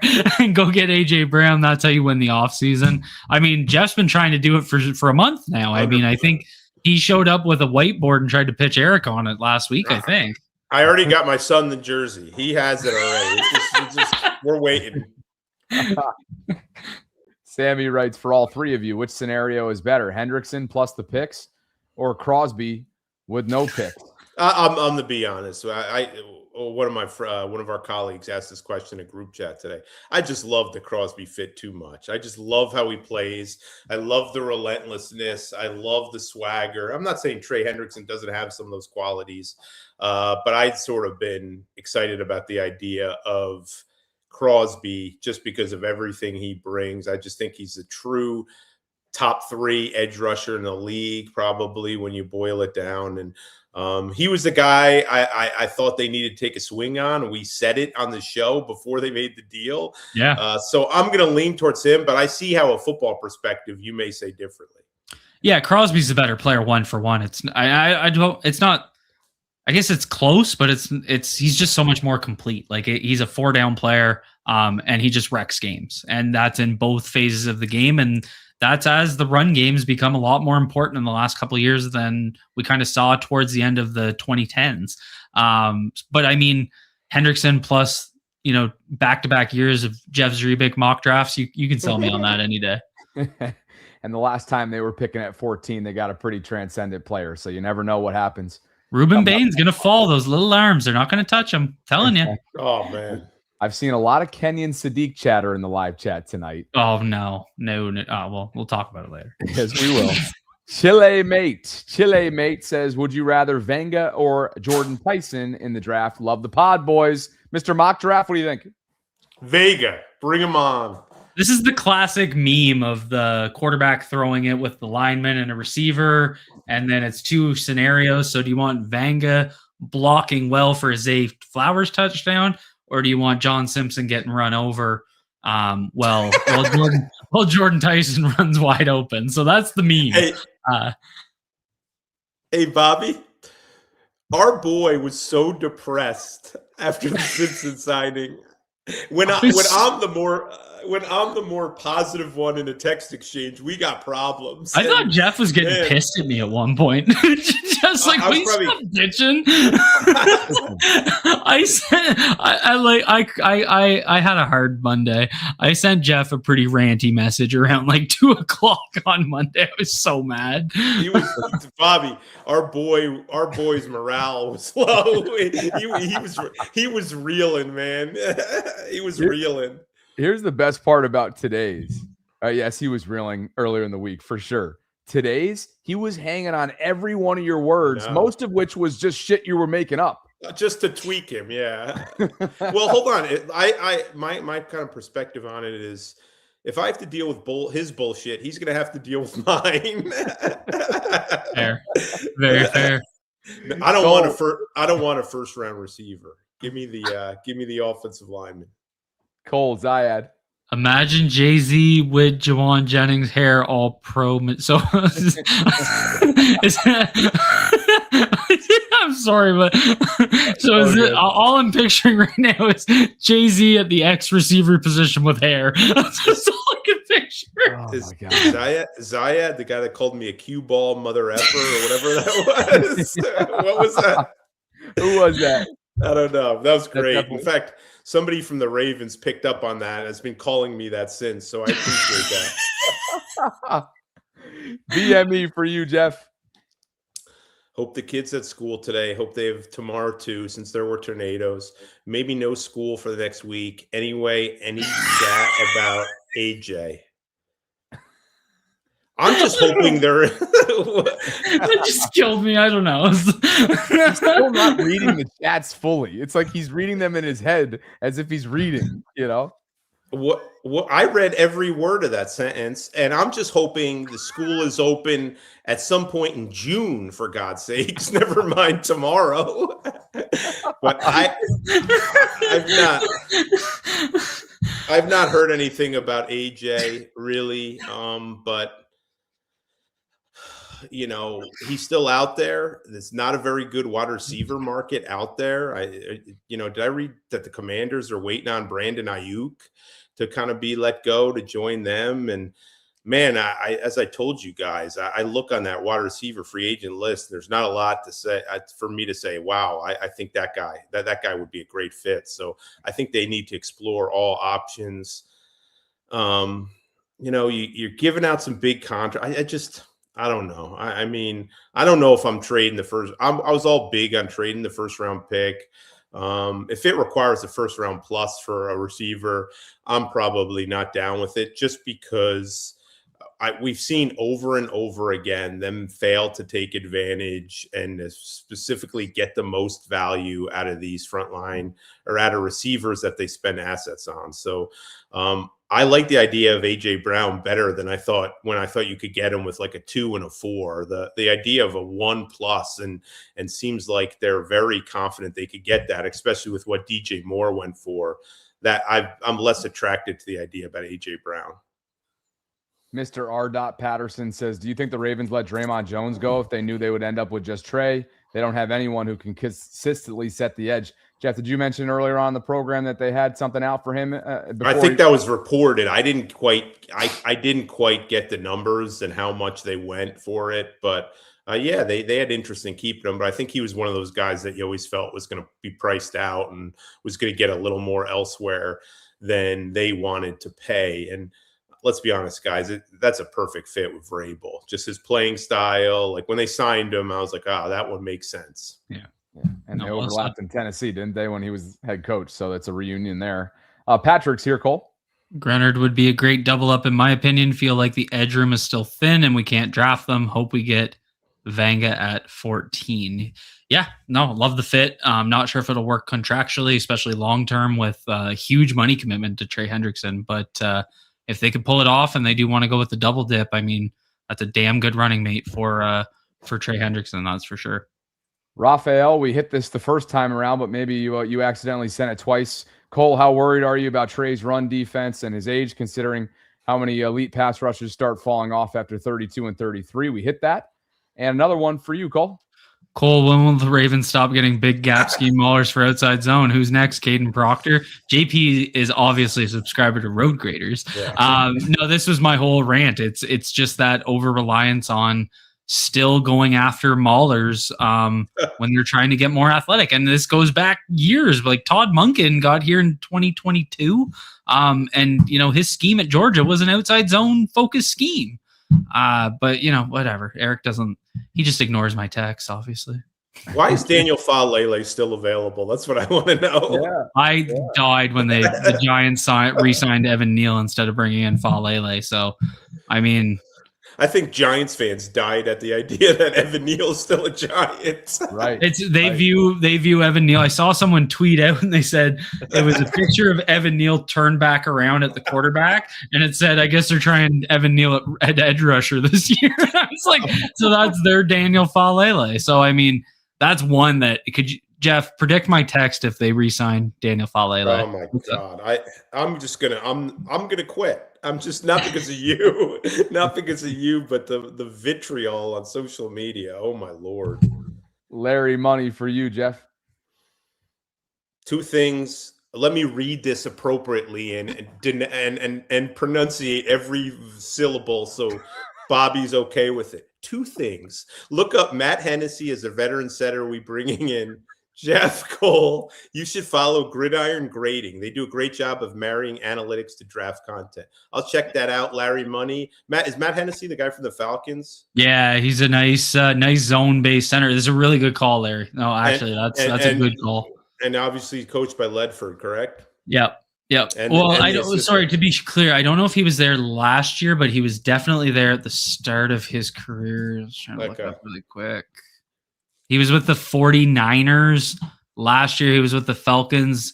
To start his career, went to the Eagles in 24, back to the Okay. Falcons in 24, then to the 49ers.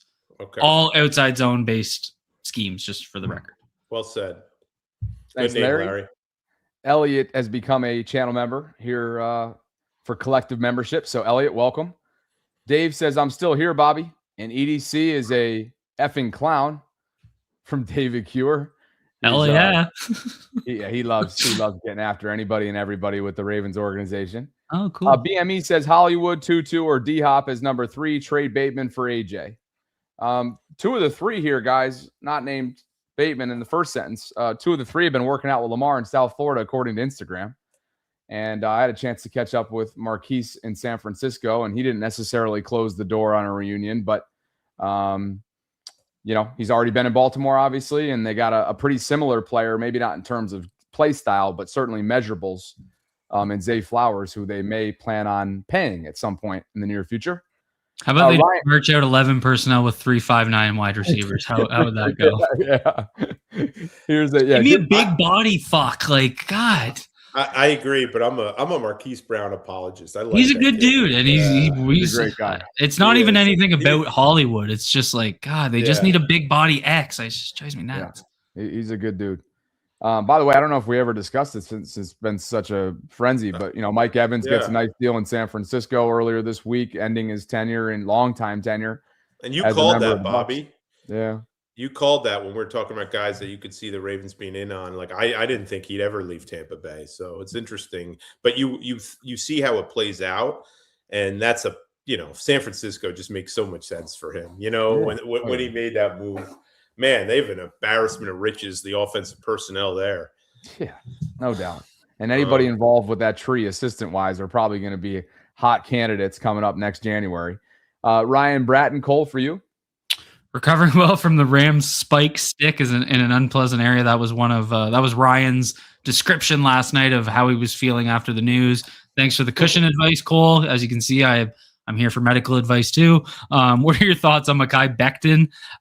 It's an interesting one, right? Because Mekhi Becton was coached in college by Dwayne Ledford when they were at Louisville, which obviously Mekhi Becton overlapped with Lamar Jackson as well. And it's interesting. If you go back, there's an article from 2020 when Becton was tackle for the Jets where Ledford kind of came to his defense and had a lot of positive things to say about him. So there's definitely a relationship there. And if I recall correctly, Becton's played right guard for the Eagles. Dickerson was left guard. The Ravens could use competition there. So, but again, Becton's kind of that bigger body guy. He did play in his own base scheme in Philly where he performed well. So, maybe they could make it work. It would be an interesting combination with John Simpson at the other guard position, just 2 big physical mauling types. I would definitely welcome it if the price was right, just in terms of bringing in some competition for Emory Jones. I think that would be, and again, a guy that, maybe Dwayne Ledford could really connect with to get the best out of him the way Jeff Soutland did in Philadelphia. Thanks, Ryan. Nerd with the sideburns, 1898, right? So much to say. Jay-Z's back on Mox. Yay. On the Jawan Jennings train, heavy. Jay-Z, you never fully answered, so I re-ask. Is Crosby a possibility in the future? I need to copium after EDC sold me a dream on both Max and Trey. Again, is the bridge burned? I haven't talked to Max Crosby, so I wouldn't know. But God, guys, that would be tough to come back from, right? That would be so odd. And first of all, the Raiders aren't sending him here again. That ship has sailed. So could he come later? No, I don't see that. I don't see them reworking the deal.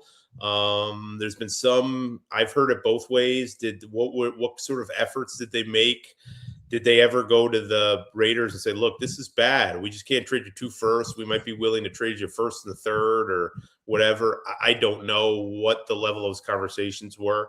But it's probably time to move on from Max Crosby. I love it. I love the fit. I love the player. They were thrilled about getting the player. I heard from at least one person high up in the organization last week saying he's absolutely been the apple of their eye for a long time. And, but I don't see that. It just seems to be that both sides are moving on. I hope I'm wrong, though. Appreciate the sideburns. EDC. Let's see. Matt Hostetler. Matt Hostetler for you, Cole.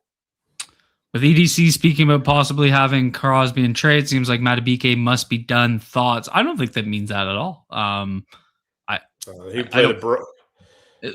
They're clearly not getting any cap relief from Matabike this year. It looks like he's going to be trying to play. So, I mean, this is really the Crosby and Trey combination is a cap related thing where, with the restructure to Max's deal, they theoretically could have made it work because they can get his deal as low as $7 million as the team acquiring him. So I don't agree with that at all. They play different positions. You could easily see a fourth or third down with Crosby opposite Trey with Matabike and Travis Jones on the interior, which is fucking insane. Oh my God. I don't think it means that at all. Mary says Jay-Z info on offers for Likely. Were there more than I heard Washington was in on him? I actually read somewhere that Washington sort of backed off him in the process, weren't crazy about his tape. Were there more in terms of what other teams? I don't know. I'll be honest. We talked about it, and I didn't think his production this year and his modest numbers, I didn't think it would hurt him too much because of his age and his flashes and what he's been able to do when Mark Andrews has been sidelined and how he showed himself to be a more than capable number one tight end as far as a receiver. But his deal came in a little lower than I thought. His deal came in, I don't know exactly, but his deal came in right around where the Ravens were offering him. Pretty close. I don't know if it was exact. So I had figured he would have a bigger market, but hey, I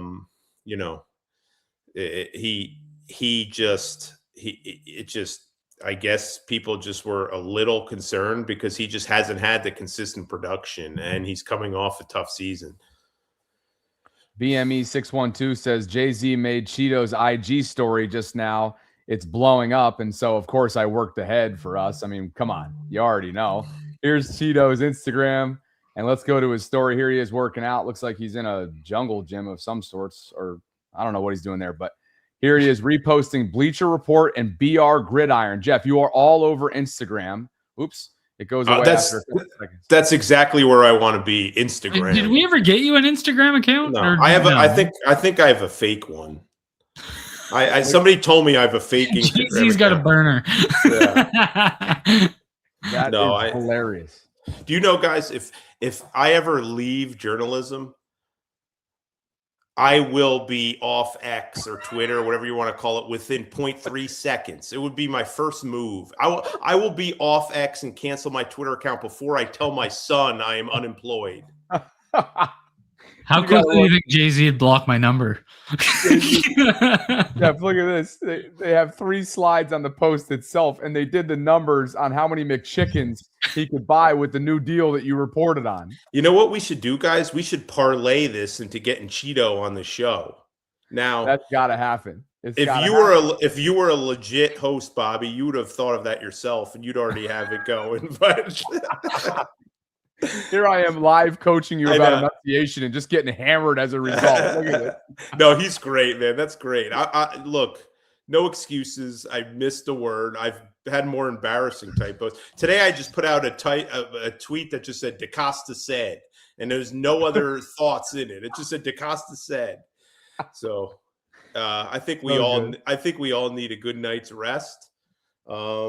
And to come back strong tomorrow. It's been a long day, but hey, we have some action and definitely some interest. Oh man, Nate says, Bobby, don't want to hear any quote replaceable talk on here either. I'm watching you, Wazowski. And this is an inside joke from the vault. Sarah and I somehow got down a tangent in terms of irreplaceable versus replaceable. Nate, thank you. Cole King's here.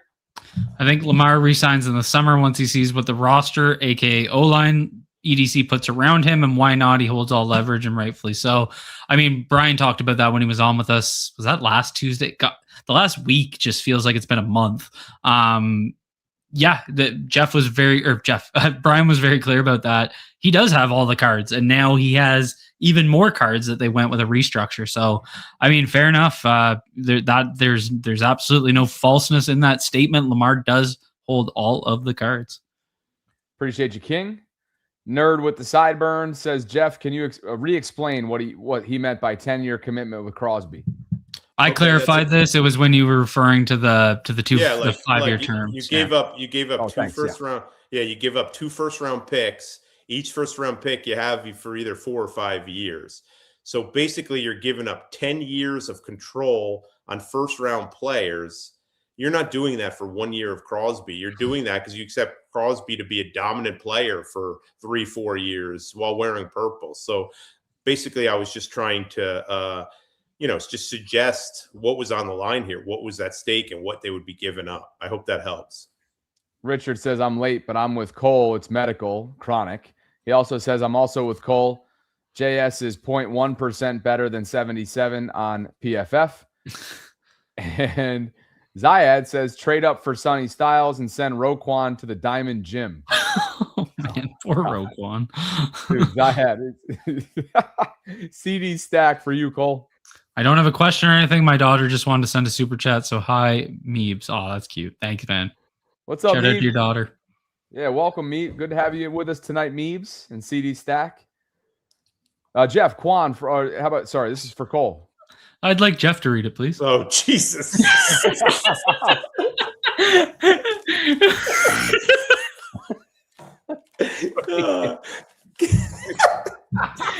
Did you guys see me burst out laughing like 10 minutes ago? It's because I read it. No. Honestly, can I make an admission, guys? Yeah. Aaron's a former coworker, so I'm not really laughing. Well, actually, I am, but I feel guilty about laughing at his expense. But today was a rough day.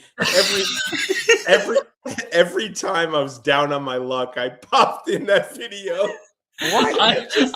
Just to laugh. Have you seen it, Bobby? What am I missing here? Oh, okay, so Jay-Z sent it to just me. So it looked like it was an Instagram live. So Aaron Wilson's on an Instagram live. Hold on, I'm pulling it up. I want to be surprised. I'm pulling it up. Okay. Right?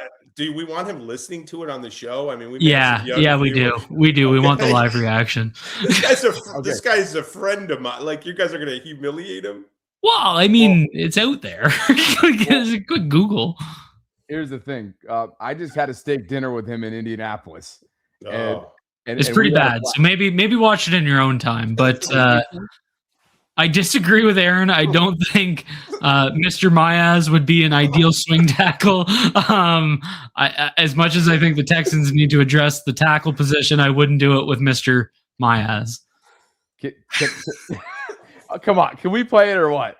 Yeah, just play it. There's no way he's going to be hearing about this for years. Like, all right, let's play it. Here we go. Aaron is a good dude. He's a hard worker.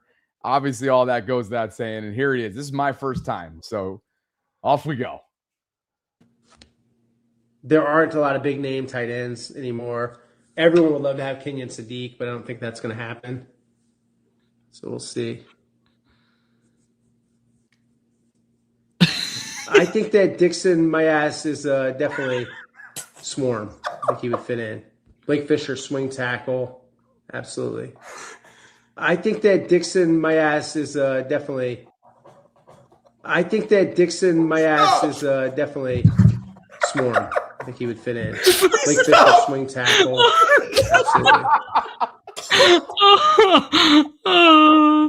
You guys are going to get me in trouble, man. I have tears in my eyes. He said he was a swing tackle. It fucking killed me. I laughed that hard so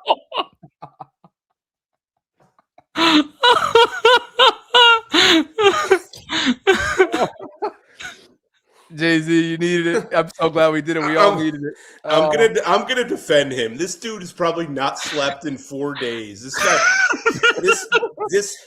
This guy on the first week of free agency used to sleep on the couch close to his computer because he didn't want to waste any time and miss anything as he went to bed. And he That's all. This is it. He just loves it. He eats the stuff up and he's in it. He probably was exhausted and slept in 48 hours and somebody just tripped him up. But I will say this, knowing I saw that, I've been reading these super chats extra careful so nobody tries to trip me up. As soon as I saw it, I was like, I hope he just kicks it to Jeff, and Jeff's like reading his phone. Like, I wanted to see your face just sink. Oh, fuck. How did I miss that, man? That is, he really is a heart. Aaron is something else. He's really Here's another, I will not mention his name, but there's a member of the Baltimore media that said that they would get me a case of Mountain Dew if I asked Eric DaCosta about that prospect that Aaron Wilson just mentioned. a whole case of Mountain Dew. A case of Mountain Dew. If I asked, I'm not even going to say the words, but if I asked Eric DaCosta about what he thinks about LSU tight end, you know what? Cole, you and I will match it. Anybody in the live chat, put a hands up emoji if you'll match that gift donation, because Cole and I are going to match that. Back to super chats we go. That was an absolutely much needed tangent. We're hitting the 2-hour mark and it's getting silly again here, fellas. It's getting silly. It really is. I mean, this is just ridiculous. Quan John Silvers is how we got there, by the way. So thanks for the super chat. This was the one that was deserving of some love after that good laugh. Diesel says, what will be the perception of Lamar if he ignores Bishotti's request and doesn't agree to a contract extension and fails to show until mandatory minicamp and training camp? Well, Steve did mention the idea of using void years, right? If they don't get the extension done. If he doesn't show up, we've seen that in the past, but guys, we haven't seen that when a new offensive system is in place. He's been there for the majority of OTAs and offseason activities. So we'll get there when we get there. But there will always be a perception around Lamar. I think we can all agree that, particularly on the national scale. JS19 Ravens, Cole, for you. Oh, shoot. Lost my tab. Jay-Z, given Mike Evans' injury history, was surprised that he was willing to go near the electrical substation. Thoughts on that theory? I'm actually really interested in hearing your thought on this. Well, we talk about it a little bit, and the Ravens fans rant and rave about their training staff, their strength and conditioning staff. Can you imagine in San Francisco what those, I don't follow it closely enough. Could you imagine what those fans must say about that team every year? Just guys are just always hurt. Like, it's just constant. Like, they're among the most injured team in the league every year. It's gotta be frustrating for them. Yeah. Thanks, but the substation thing is funny. Another one for you, Jeff. Jay-Z, so it seems EDC is under pressure based on his look. Is he operating under a thin leash? I'm not buying that he is. Now, I will say this. Like I said earlier, I don't like one thing Steve Bisciotti does not like is to be embarrassed and have his organization's integrity questioned. So I'm not saying he points the finger to Eric at this latest thing. I don't know if that's the case, or if it's more of a doctor thing or whatever, but I'm not operating under the idea that Eric DaCosta is in any hot seat. I know people have said that. I don't believe it. I really don't. I think he made it clear this offseason at the press conference that it's not even a question in his mind. And I think the look was more the look of a general manager who's exhausted, who was hurt by how all this went down, probably some of the criticism that he's got, who hates the fact that 9 players, many of whom he've drafted and the Ravens developed, are now elsewhere. And I'm sure it couldn't have been easy that a lot of them went with their former coach. So I think it was just the look was, I do think this situation, got to him and wore on him. And I think free agency is exhausting for all involved. I think that explains the look rather than any outstanding pressure from ownership or the people above him about his job status. Hockey Fever, on top of the Mountain Dew cases that have been offered to you, is throwing $500 into the pool if you ask Eric. Oh, okay. Just so you're aware of what the pot is starting to build into. Okay. So Defrimbakiri, is it Defrimbakiri says, Jeff, so it seems EDC. Oh, you're reading the same questions. Get with it. Excuse me, Cole. This is that time. We're coming up on hour 3. Antonio Trevino says, men keep and honor their word. Fuck the Ravens and your whack ass GM. Yeah, well, thanks for $5, buddy. Look at this. He's clearly a Raiders fan. Your burner thinks that $1.99 is going to make me share his name and say it out loud and become the Aaron Wilson of this show. Yeah, right. Yeah, right. It's got to be a little bit more than $1.99, burner boy. Richard's here with some McChickens for you, Jeff. We love that. That's awesome. Yeah. I'm surprised a little that Owuze didn't have a car. Maybe he did have a bigger market and he wanted to return. Yeah. Jeff, Goomba Golf. I think Emery is going to be special. Feels like we saw glimpses in pass pro and limited attempts this season. Can't wait to see how he develops in the run game this camp preseason with Ledford. Generally, I laugh at how people get excited about these off-season workout videos. Like, Emery Jones is in the lab. Look at that guy. Look at him putting the work. He's a football player. What the hell else is he supposed to do at this time of year? You work out, you get better, you stay in shape. But man, he's a specimen, and he plays with a nastiness. I like him. I think he will develop. I also would like to bring in another guard for insurance in case he doesn't. And what happens if one of the tackles gets injured? Yeah. If you have another guard, do you consider popping Emery back at right tackle, or just, could he still offer you some value at tackle? I'm not sure. But one of the things I said, and I've said it to Cole, I have a hard time seeing this offensive line improve in losing Linderbaum. Like, yes, I think they're better at left guard. How much better is John Simpson than what they had? That's to be debated, but I think they're better.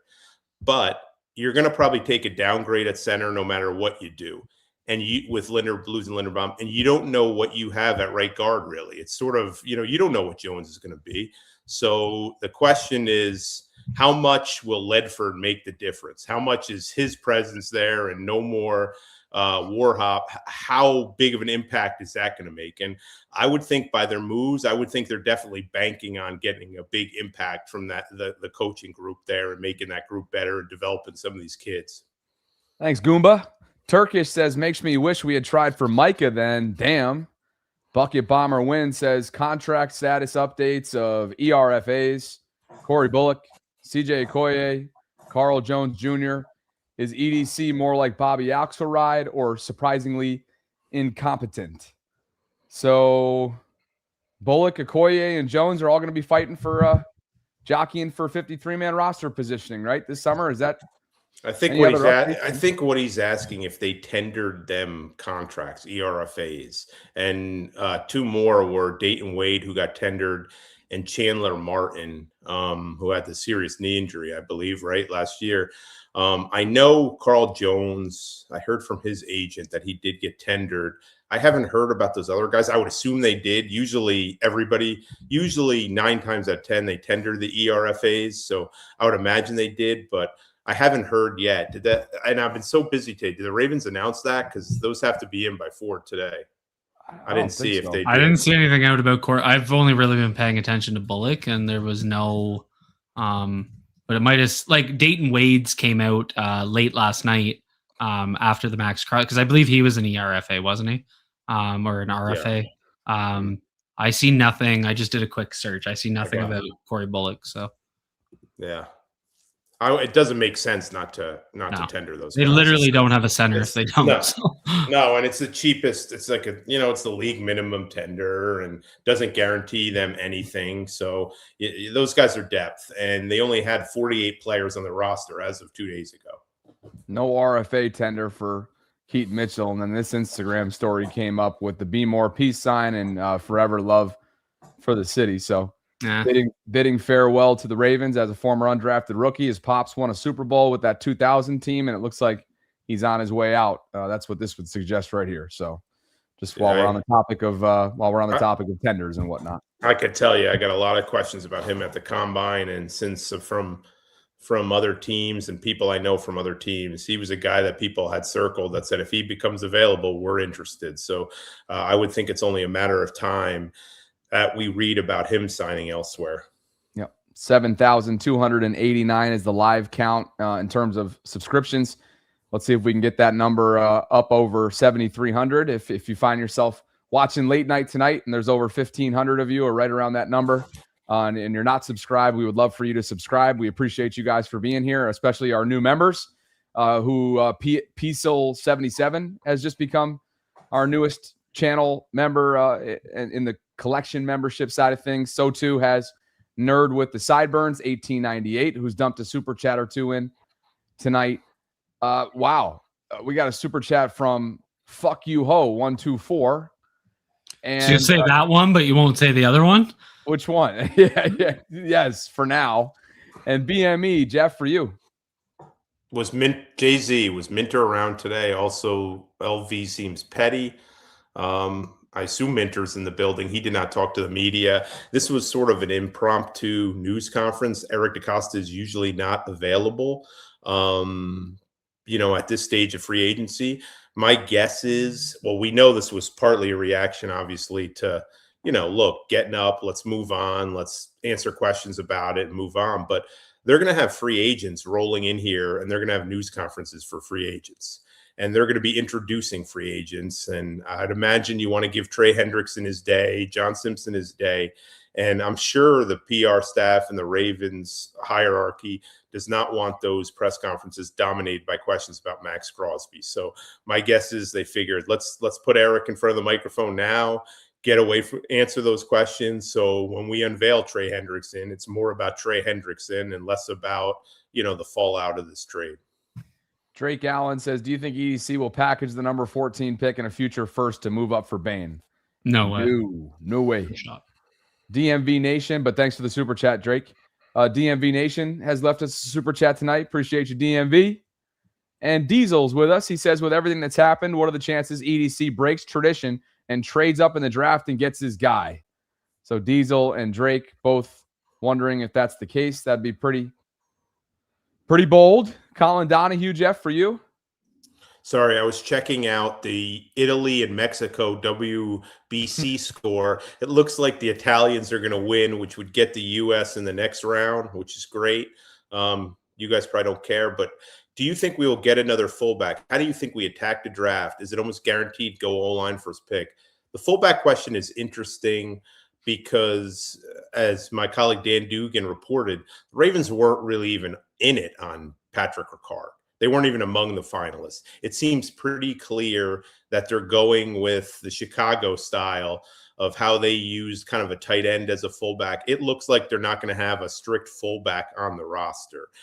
Maybe they use today's Durham Smythe. Maybe they use him in certain roles. Like he played some fullback in Chicago, kind of gadgety stuff. But I don't think, they have Lucas Scott on the roster. Maybe he does some stuff. I mean, what was he, a converted tight end at Army? He was a converted offensive lineman at one point. Yeah, he played basketball for Tree Hill High. So, yes. I had to, man. Sorry. Yeah, but yeah, so I don't think it's in the cards to have a strict fullback. It just seems like their offense is heading a different direction. The question about the draft, what was it? Like, is it offensive line? I don't think you can ever say with the Ravens that it's one spot or bust. I think where they're drafting could be a hot spot for one of those tackles or Vega to fall right to them. But it also could be very easily a hot spot for the receivers. It seems like there's going to be 3 or 4 receivers that go off right in that area, and they could be a candidate. So it's too early really to say with the draft. They're going to make other moves. We'll have a better idea of their depth chart down the road, but I would never pigeonhole and saying they're definitely going to draft this position. I would say they're definitely going to draft a punter on day 3, and I would expect them to draft a center in the middle rounds. But and they're going to draft a tight end at some point, I would think, in the middle rounds. But other than that, I wouldn't make any guarantees about their first round pick. You nailed it on Smythe, though. Like that's how Doyle used him in Chicago last year. He would align at fullback, and it wasn't very often. Like I only had the snaps because I did Doyle's run game in a video. So, it was like probably 60 snaps where he aligned as a. But he's not much else. He's a blocking tight end. But again, they're trying to fill out those roles. And he's fine. He's not as good as Charlie Kohler. He's not going to be as impactful as Patrick Ricard, but he can execute his assignment, and he'll be a fine player. He's been around the league for quite a while. Same draft class as Lamar, 4th round out of Notre Dame, and was with the Dolphins right up until last year, which, to your point there, was his lone season as a member of the Bears. Same thing with Declan Doyle, who maybe in part helps him wound up in Baltimore. And, of course, these are the New York Giants, the new New York Giants in terms of former Ravens, Ricard, Stout, Likely, and Washington. 2 former undrafted rookies in there in Ricard and Washington. And then we know a lot of the staff that's been poached as well over the last couple months by John Harbaugh. Thanks to Colin. Tomato says, hey, y'all, I'm new and love y'all's content. Is this realistic? Sign Teller, move up for Vanga, get Slaughter in the second. Boy, there's a lot of moving up questions here tonight in the last couple minutes. Get Slaughter in the second. Any good value corners, defensive tackles in the 3rd and 4th?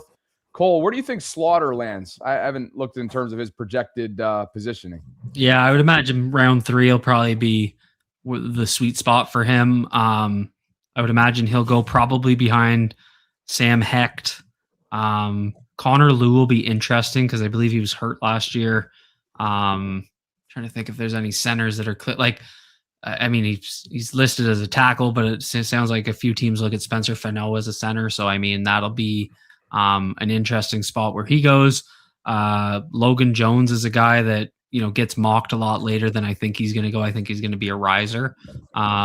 So it'll be interesting. I'm not a big fan of Jake Slaughter. I see a lot of stiffness in his game, and he doesn't really fit that athletic mold that I'm always preaching about. Teller and Vega, interesting guys. One of my big complaints about John Simpson is I wanted him to be the competition for Emery, and I wanted another vet that could potentially be a starter. So it's like if you bring in Simpson and Teller, you're probably telling them they're going to be playing. So then what does that mean for Emery Jones? So that's kind of my issue there. Value corners, defensive tackles. There's a few guys that have a really good athletic pedigree. Charles Demings out of SFA. They just played in one of the conference tournaments, SFA. Can't think of what it's called. Stephen F. Austin. He was the one that killed the combine, almost had a 10 RAS. He's definitely one of the guys I'm looking at. There's the 2 kids from Washington, Presic and Tacario Davis. Defensive tackles, I think this is a really weak class.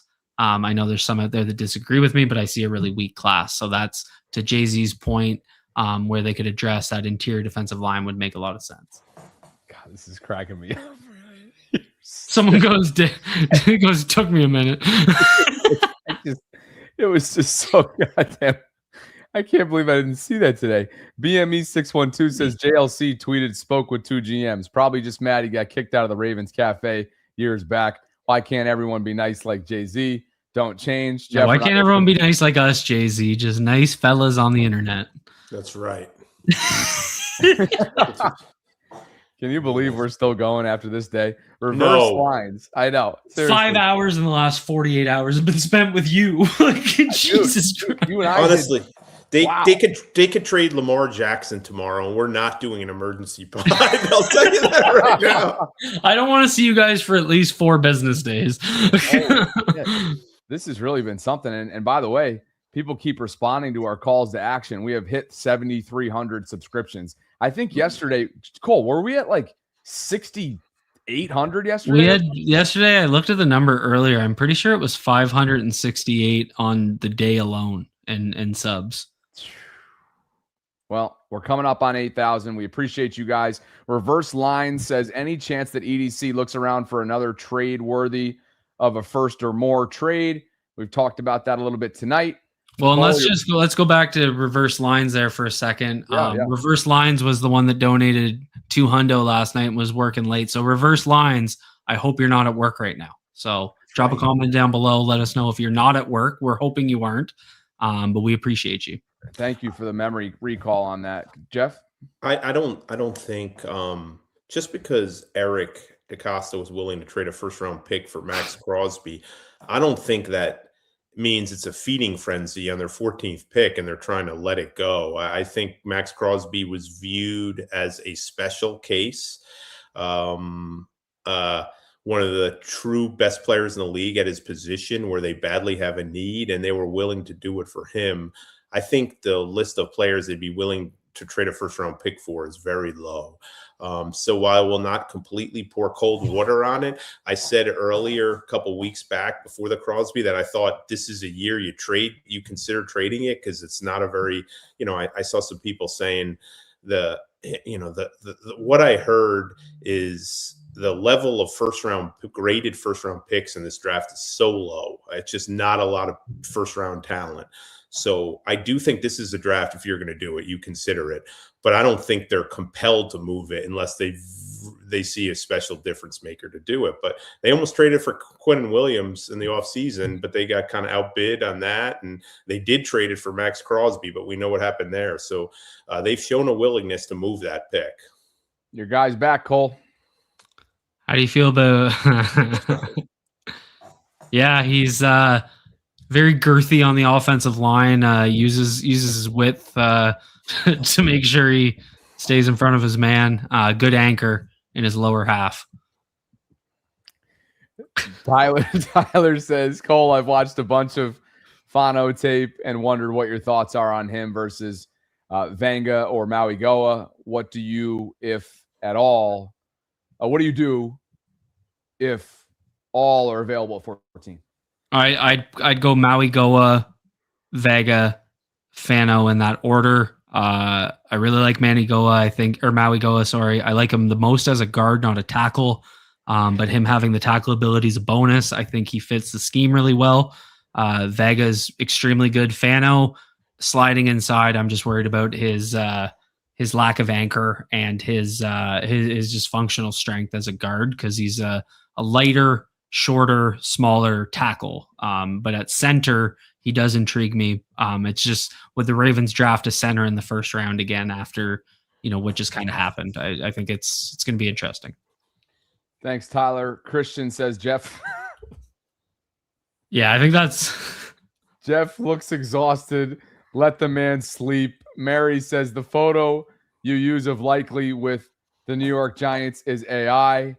Thank you, Mary. Turkish writes, JC, Jalen Carter, would you send a crazy offer? I think he means Jesus Jay-Z? Carter. No, Jalen I think he Carter? means Jesus Christ, Jalen Carter. Jeff, would you send a crazy offer for? I'm starting to look at your body language.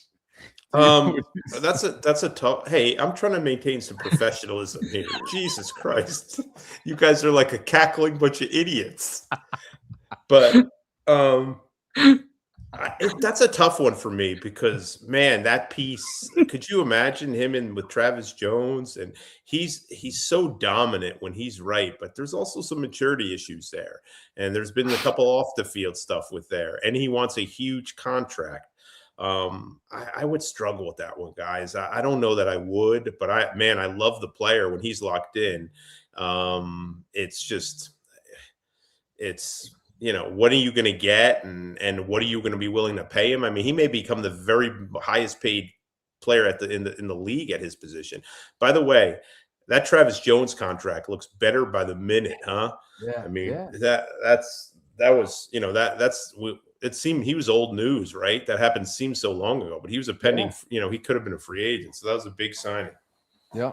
And that's, when everybody was ripping, Eric 24 hours ago for sitting on his hands or whatever, you got to go back months ago to talk about that and all the other deals they got. I know Andrews is obviously a polarizing deal that got done, but that was in season. John Jenkins for depth purposes, Nick Moore from the special teams, long snapping. But the only signing we haven't gotten to because Super Chats just didn't, for whatever reason, lead us in that direction tonight. And as we get ready to sign off, is safety number 3. So Alohi and Ardarius leave. Gilman goes to Kansas City. Washington's in New York. And now here comes Jalen Hawkins. Jeff, you and Jeremy were all over this. 2 years, $10 million.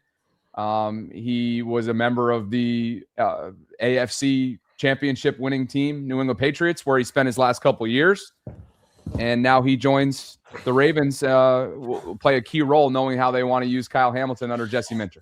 Yeah, that was an interesting signing. He wasn't really on my radar. I'd heard kind of some talk about Brisker, but kind of his concussion history kind of would have worried me a little bit. But Brisker would have fit.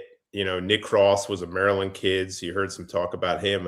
Jalen Hawkins wasn't on my radar, but I've heard good things about him. And I like the idea of going, they could have easily signed one of these 10-year safeties that have been around a long time. I wish they signed Tony Jefferson. I still do. So I'm not kind of taking a shot at him, but I think they viewed this as a little more of a priority than I thought to pay him $5 million a year for the number 3 safety position. But when you look at it, their number 3 safety is the starter for all intents and purposes.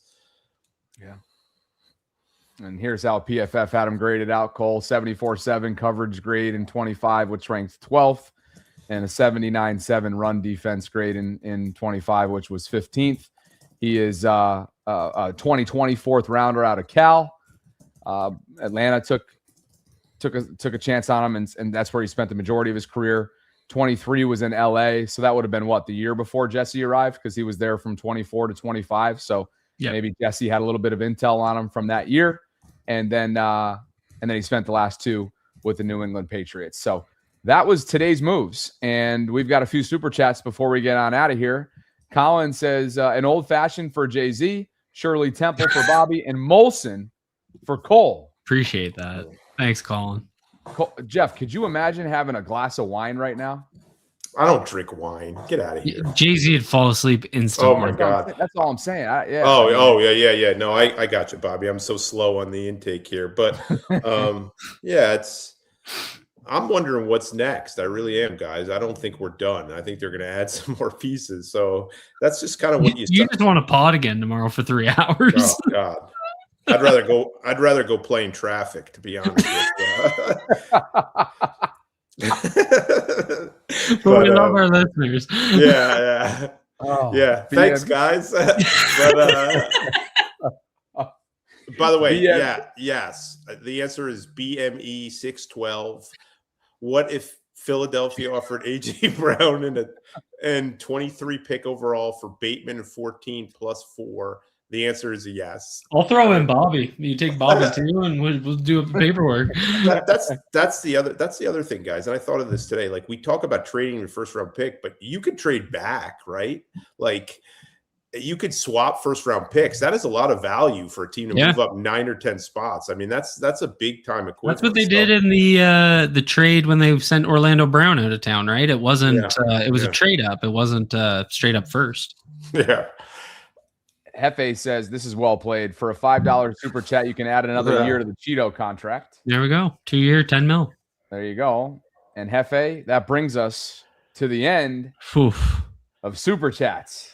So, quite a week. We've hit that 7,300 number in terms of overall subscriptions. It goes without saying. I'll say it once more. I know I sound like a broken record, but it really is important for the channel growth. So I got to keep putting it in there. Over 1,400 concurrents right now. If you find yourself not subscribed and you're enjoying the show, we would love for you to subscribe on your way out tonight. Tell a friend, drop the link into a group message, or what are you smirking about? It's that point, man. What are you laughing about over there? Nothing. I wish you guys could see my phone sometimes. Oh, I can't wait to get in the post show here. All right, you guys know the drill. Subscribe on your way out. We'll be back next week, God, barring something insane, and you just never know. So for Cole, for Jeff, I'm Bobby signing off. If you guys could, on your way out, like the video, subscribe, hit that notification bell, consider becoming a channel member or gift-giving membership this offseason, and be on the lookout for a lot more content coming down in repurposed fashion. Shout out all of our editors and the whole team that Born has assembled here inside the collective. We'll catch up with you guys soon. Appreciate the time tonight. And thanks for spending over 2 hours with us inside the Collective.